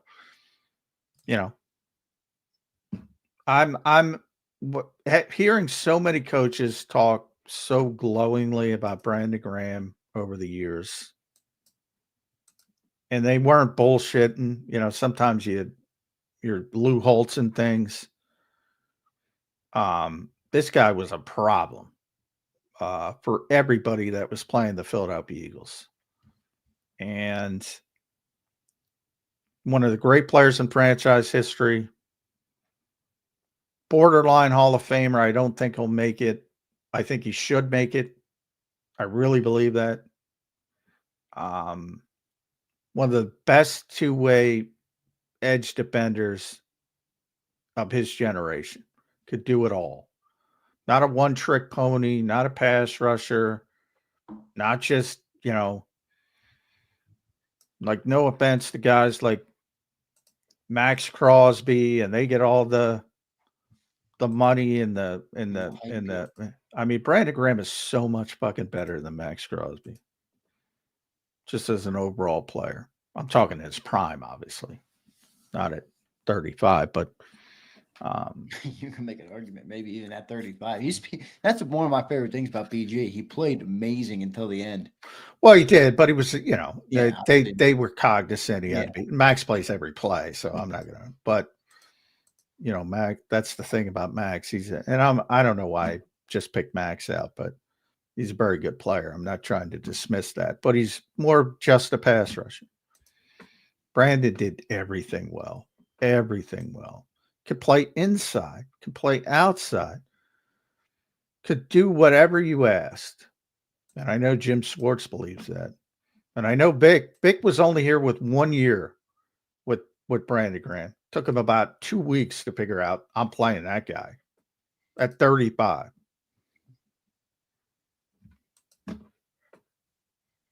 Phenomenal player. Yeah. He was basically our best edge last year, and before maybe not best, but him and Sweat were our two headliners, if you will, before the injury last year. So BJ, well done, and great another great comment there from Johnny Mac. We appreciate all the super chats yesterday. So Mike Kravick, great conversation on Trayvon Walker. I got to post that one out. Johnny Mac's thoughts on that. William Robinson and Jason 18. Thanks all you guys for the support yesterday. Apologize I didn't get to read them to John yesterday, but we got you today, so we appreciate that. One more super chat from today's show. And Juan Atkins, he says, get John a goddamn headliner, Eagles. Yeah, I need a headliner. I need, and it doesn't have to be Trayvon, but you need somebody at the Josh Sweat level. And how do you get that? They don't have that right now. They don't. Nolan Smith may become that. I liked your response to Trayvon Walker. Honestly, I wasn't expecting that. Yeah, well, I think that guy's got a massive upside. Yeah. That hasn't been tapped into. I agree. And he's still young enough to tap into it. He's just he's got everything you need from a physical trait. You don't get picked number one by accident. He's just physically built to be a superstar. So that's part of it. He's been very productive, even though, he didn't live up to expectations of being the number one overall pick. Right. If the Eagles could pull that off, and it would be very difficult to pull off, but if they could pull that off, he would step into the building as their best player at the position. He would. So I'm not saying it's not difficult. I'm not saying it's easy. I'm not saying they even like him, but they should. And I can't imagine why they wouldn't. So if that's a possibility, they can explore it. I don't even know if it's a possibility. Right. But for the question, it was, basically, what was the question? Would I do it? I would do it. Yeah. But I don't, they have a lot of hurdles, but I would move mountains to do it. Like, I think everybody gets that with Myles Garrett. They would have moved mountains if it was a possibility. I'd move mountains for this kid. I'm not comparing them on accomplishment, because obviously you can't. You're talking about impact to the Eagles? Yeah, I'm talking, and I'm talking about the upside as well. He's still only 24. Yeah, crazy young. Another George. This George thing's getting weird. We got so many. John, there's a world that exists where you could have Azeez Ojulari, Jordan Davis, Jalen Carter, and Nolan Smith on the front next year. That's all Georgia guys, with the Kobe Dean and the at linebacker and Keely Ringo. Yeah, at corner, and maybe Lewis Seen at safety. They got 7 guys. I wouldn't count on Lewis Seen at safety. No, I wouldn't. I'm just saying for the sake of my point there, I wanted to put him in there. Yeah, they got 7 Georgia guys. So why not make it 8? But if you do make it 8, probably one's, it's going back to 7. Let's put it that way. Good stuff there, Johnny Mac. John, we'll get to our one more commercial break. When we come back, I got one more topic, all right, for Johnny Mac to close out the show for the last 15 minutes or so of the show today, and that's on Quinyon Mitchell. All right, so we'll talk about that when we return. I want to thank everybody for being here. Hit that like button. Great crowd in here today. Again, you guys have been crushing it, helping Birds 365 grow like a weed. So thanks all you guys. Hit that like button. We'll be right back on Birds 365. The following is a real testimonial from the father of a young injured victim. I didn't think she was going to make it. Major Perry's daughter was the victim of a horrific accident caused by someone else's negligence. If you don't find the right counselor, law firm that you're looking for, you will get lost in the wilderness. Badly injured? Call the Fritz and Bianculli Law Firm at 215-458-2222 and find out why they say, "We got this." Your financial future is on the line. Are you ready for what's next? At Leone and Company Wealth Management, we help young professionals, business owners, and pre-retirees navigate the complexities of building and protecting wealth. For young professionals, we'll help you grow your wealth, plan for your future, and make the most of your hard-earned dollars. For business owners, we provide strategies to protect your company, manage risks, and create a lasting legacy for both your business and personal wealth. For pre-retirees, we'll design a plan to secure your retirement, ensuring you can live comfortably and confidently in your next chapter. Whether you're just starting out, managing a thriving business, or preparing for retirement, we're here to help you take control of your financial future. The first consultation is on us. Get the advice you need without the cost. Let's make your financial vision a reality. Take the next step. Scan the QR code to schedule your free consultation today. And of course, go Birds.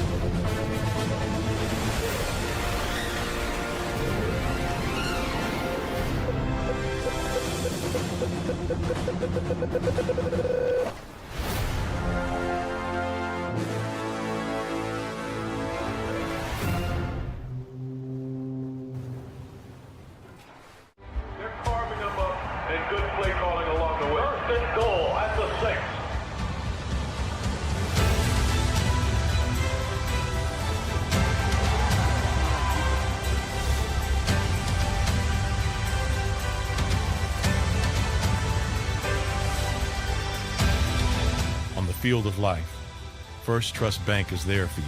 Champions on 3. 1, 2, 3. Because Philadelphia dreams deserve a Philadelphia bank. In our hometown, we all look out for each other. We step up to keep our communities going strong. And at Independence Blue Cross, we're here to keep you going strong as the #1 health insurer in the region. No IBX is always looking out for you. EAGLES. Eagles.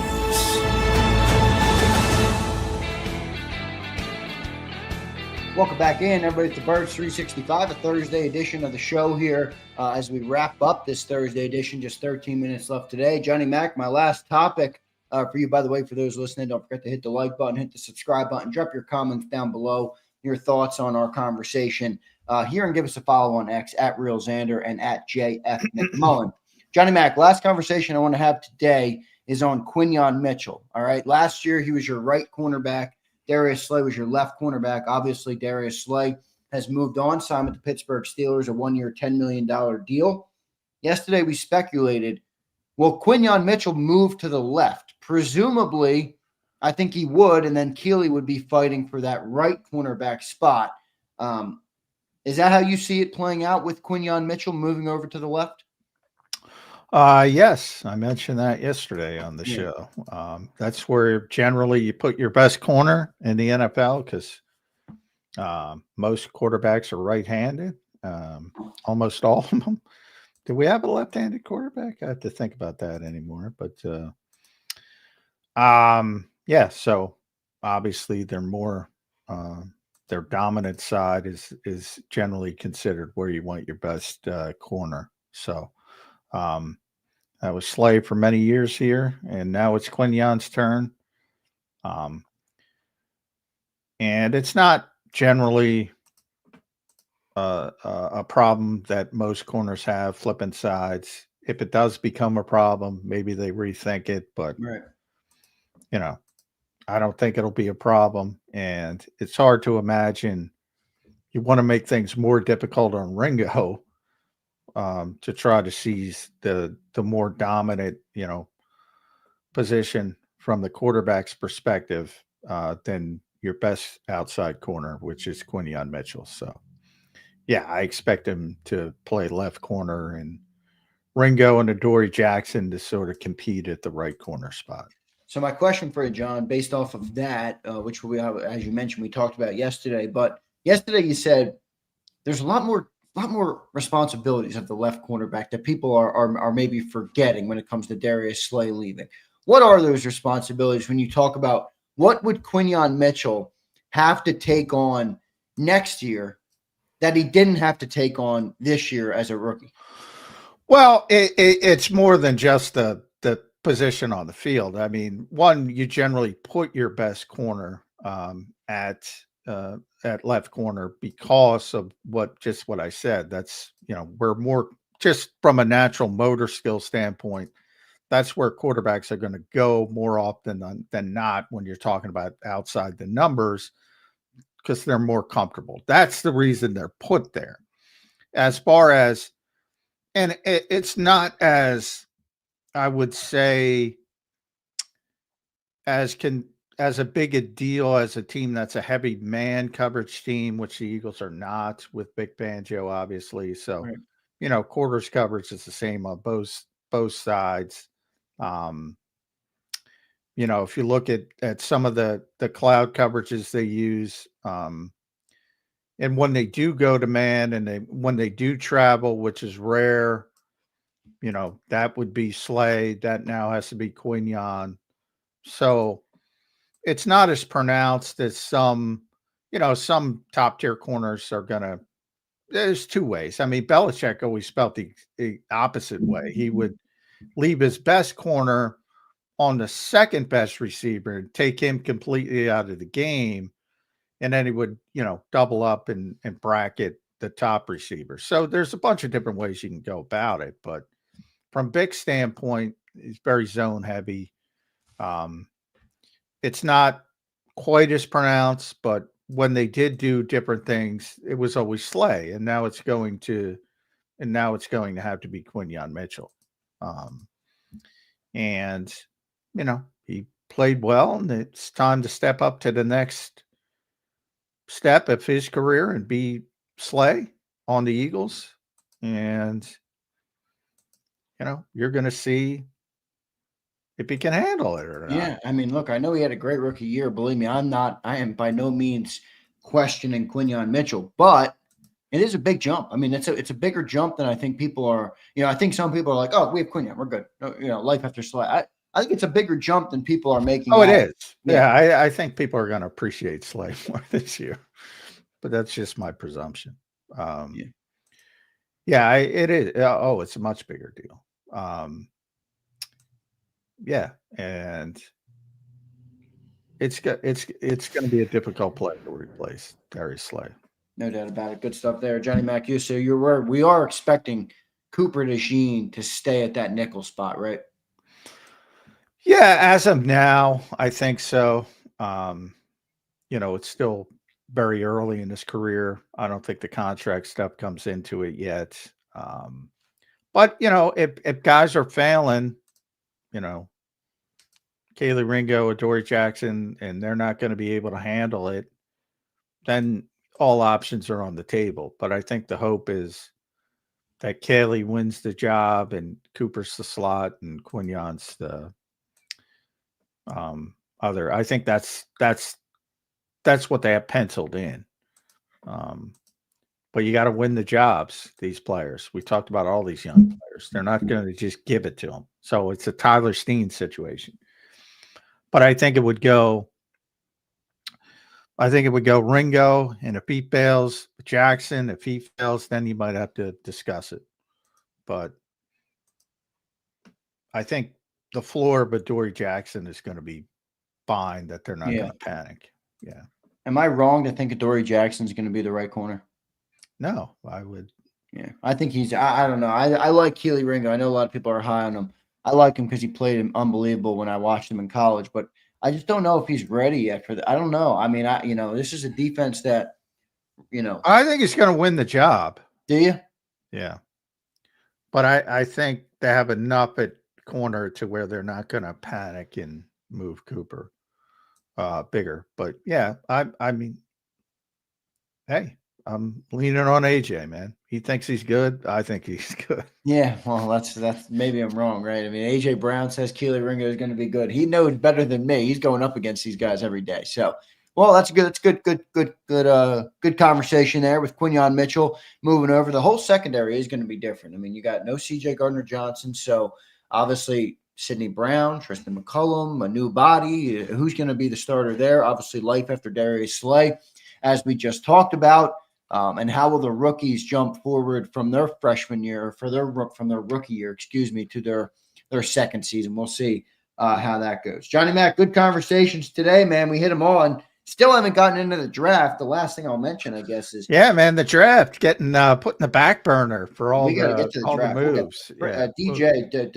Daniel Jeremiah had Shamar Stewart to the Birds. Yeah, I don't think I did see that, but boy, I find that hard to believe. I'd love that pick, though. I find it hard to believe he's going to be there. But if he's there, I think the Eagles take him. And then, you add another young guy to the mix. But does the game production from Shamar Stewart concern you at all, or no? Yeah, a little bit. I mean, that's the reason he'd be there. Yeah, I think it is 100%. Because but traits-wise, he's off the charts. I find it very hard to believe that nobody's going to take a chance on that kid before 32. I just can't imagine it, the way the NFL thinks. But I mean, he didn't do a lot at Texas A&M, so you're always concerned. But I remember him talking at the combine, and he, was talking about being maybe being a disciplined player. I'd have to look at far more film than I have to see if he's telling the truth or just spinning it. But sometimes you are. I mean, there are certain coaches in the Eagles, and this is the coach you want, that are very focused on being fundamentally sound and being disciplined with the rush and not freelancing and things like that. And if that hampered his production, that's not necessarily a bad thing. That's how he spun it. I would argue it's a good thing. I don't want freelancers. I know Vic doesn't want freelancers. And it's easier to get bigger sack numbers if you turn into that type of player. Yeah. I mean, you mentioned the underwear Olympics earlier in the show. That's my worry with Shamar Stewart. Great in the underwear Olympics, wasn't super productive on the football field. What does that mean? Maybe the Eagles can get more out of him. But good stuff there. Johnny Mac, just a couple of minutes left here on the show. Your final thoughts on this Thursday edition of Birds 365. Tangent day. We get to a tangent day. I started off with the 5th-year option, so I encourage everyone to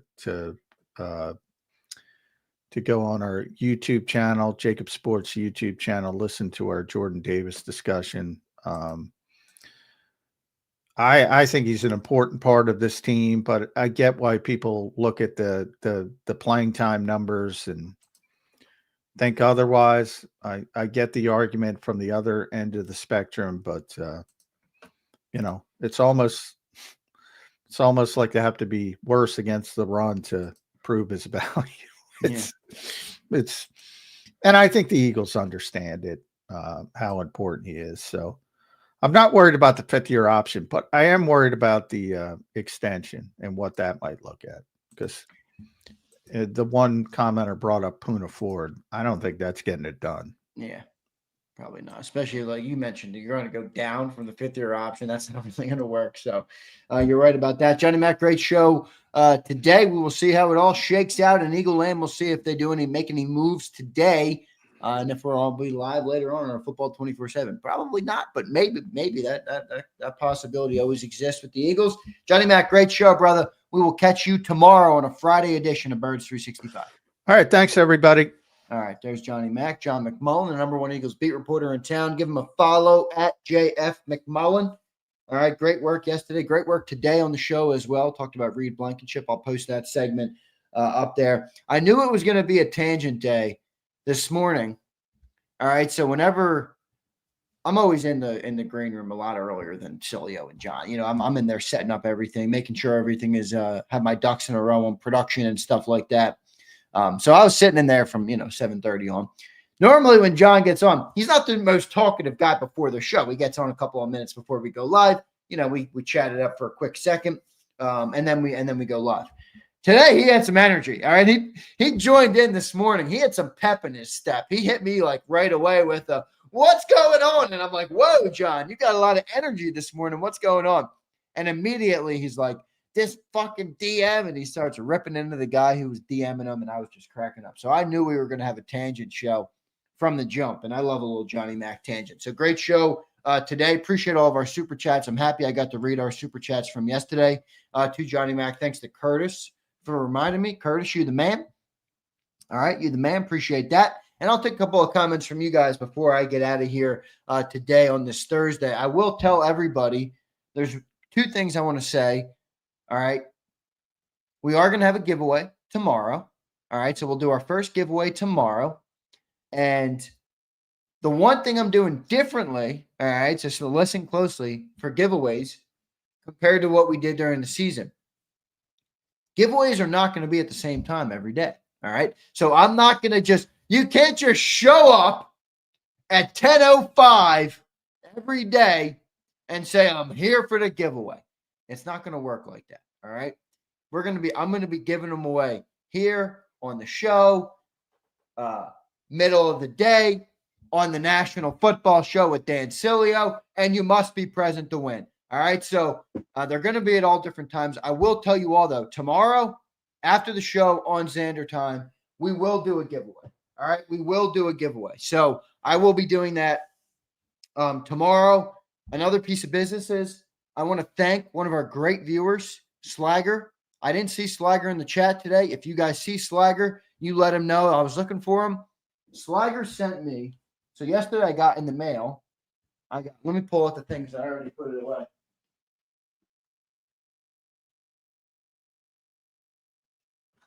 Okay. So Slagger sent me. I got this yesterday in the mail, and I walked outside. It was a pleasant surprise. I didn't know it was coming. And I'm like, what's this? And I knew that. I know Slagger's name because we've met and he's ordered some merch and stuff. He sent me in the mail this, which is from the game in New Orleans. So he sent me the Let's Hunt from the game in New Orleans this year. And I'll be putting this in my studio. It's already in my studio, but I'm trying to find a good spot to frame it up or to put it up on the wall. So I love stuff like that. If you know me, like I go to a game and I want the stuff. I love stuff like that. And he also sent me the program for the Super Bowl. So Super Bowl 59, the official program from the stadium down there. And this is from one of our great viewers, Slagger. So that's pretty cool, right? I mean, and that inspired me, Somebody sending me some stuff. I had Sasha send the amazing cutting boards earlier this offseason. I had my guy 4 Reels Fishing make that Zander Krause show sign you see on the wall, which is unbelievable. So you guys have got me back in the giving spirit, which I love. And no, I didn't want confetti. Bird Gang girl, I don't need confetti. Confetti? What the fuck do I need confetti for? I don't want confetti. All right. I don't want confetti. But Slagger, thank you, man. I appreciate it. Very, very, very appreciate this type of stuff. So thank you so much, man. He was down at the game. One of our great stuff, one of our great members, one of our great viewers here is Slagger. So thank you, brother. I appreciate that very much. Now I'll take a couple of comments from you guys. We had some good conversation today. All right. We had Reed. We talked about Quinyon's bigger role. We talked about Fred Johnson is gone. What are they going to do on the offensive line? I thought that was an interesting conversation. It's a little bit muddier water on the offensive line. Brought back up Jordan Davis and spoke about some of the pressers yesterday. One thing I wanted to say to John, I forgot to say, was about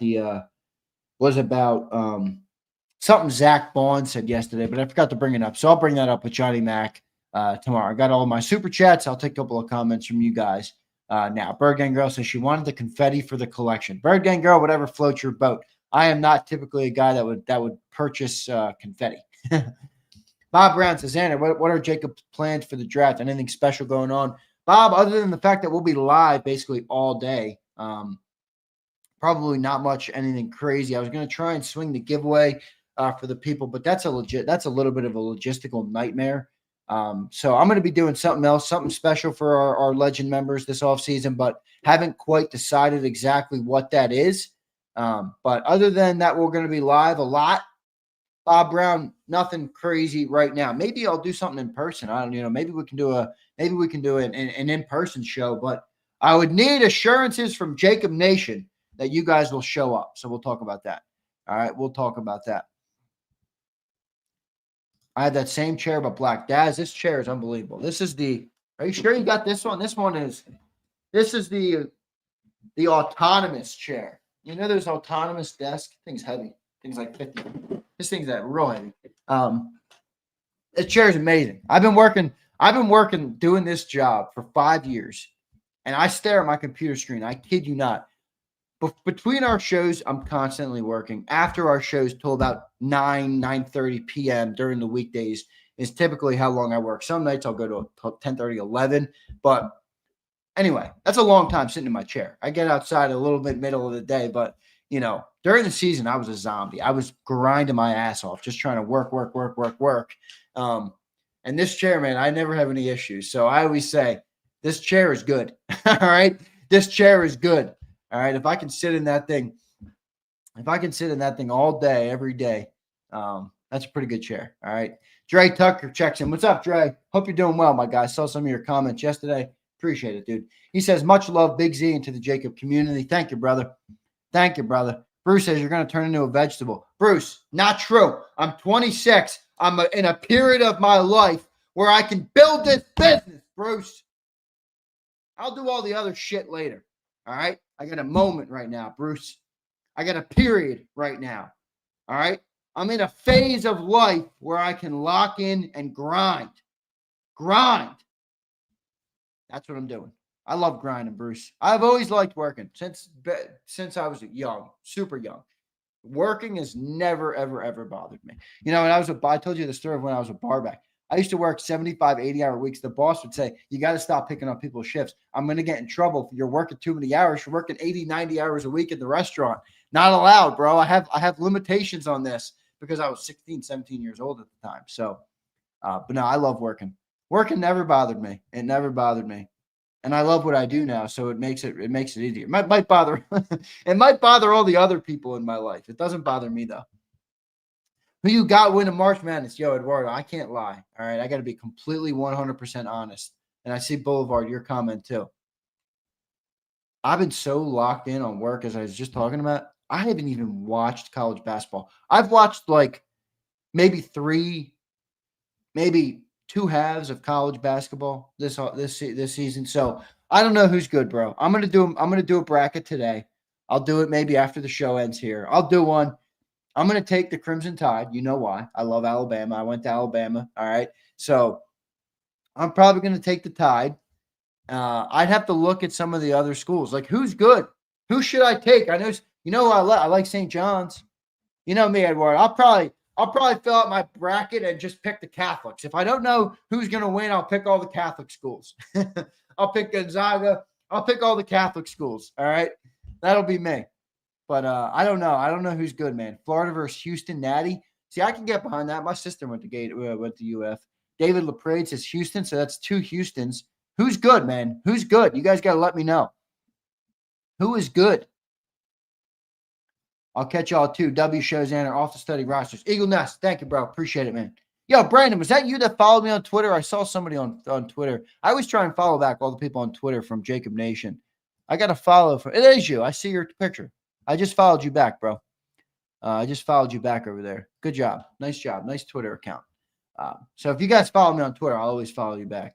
There you go, Eduardo. Eduardo, that might be my final. Bama, St. John's. I told you I like St. John's. I like Rick Pitino. And shout out to the Catholics. And I got Bama. I'm a Bama guy. That might be my final, Eduardo. There we go, brother. We might have a similar bracket. Appreciate you, my man. Appreciate you, bro. I do. Here's the, it's a little disheartening because I love basketball. I love playing basketball. I when I grew up, that was what I watched, man. I loved basketball. All right. I loved basketball. So it's a little upsetting that I don't know a little bit more about basketball right now, the teams right now, but I'll get there. We'll get there. We'll see how the career arc goes. I always tell people there's phases of life, like Bruce says, you're going to turn into a vegetable. No, this is just my phase. Like right now I'm in the work phase of grind, pre-marriage, pre-kids, all those things. Build JAKIB as big as I can, build as big a community as I can. The next phase of my life will look different. All right. I'm happy with where I'm at right now, though. Be where your feet are is what they say. Vulnerable Vitality checks in. Xander, you'll be seeing my Tigers again. Yeah, how are they? They're pretty good, aren't they? Let me look up the March Madness bracket because I don't even know what it looks like right now. I haven't even looked at it. All right. I haven't even looked at it. You got Auburn as a 1 seed. Holy shit. Auburn is a 1 seed. No. All right. You know who my first upset is. Louisville upsets Auburn in round 2. Bank it. Book it. All right. Ooh, St. John's a 2 seed. I got to go St. John's going all the way. You got Houston and Duke. Oh, I love Duke. I've always liked Duke. I know you guys. Oh, yeah. I loved Coach K. I loved Coach K. I loved Kyrie Irving when he played at Duke. St. Mary's is in there. All right. Mount St. Mary's, St. Mary's. Wow, we got some Catholics. Gonzaga's in there. I love it. High Point, Xavier. Holy moly. The Catholics are everywhere. St. John's. I love this, man. I love this. Grand Canyon's in there for Big Sills. Big Sills, you taking Grand Canyon? I love it. Pretty good bracket, actually. Pretty good bracket. See, what I am going to do is I am going to watch. Wait, was last night the first 4 games? Damn, I missed that. I didn't watch that. Xavier beat Texas. Gotta love it. Fuck you, Texas. Damn, and Alabama State beat St. Francis. Mount St. Mary's beat American. And UNC beat San Diego State. Creighton over Auburn, round 2. See, I just said Louisville. So you got Creighton beating Louisville, I guess. How is Creighton? Back in the day, shit, why am I blanking on that guy's name? Who was the guy? Who was the white dude from Creighton who could shoot the lights out? His dad was the coach. Why am I blanking on his name? Somebody help me out. Doug McDermott. Yeah, baby. McDermott. I loved Doug McDermott. His dad was the coach, wasn't he? So I liked Creighton back in the day. I liked Creighton. But yep, there you go, TK. I got it, bro. Doug McDermott. Guy could shoot the lights out. He could shoot the lights out. A classic case of that white boy can shoot.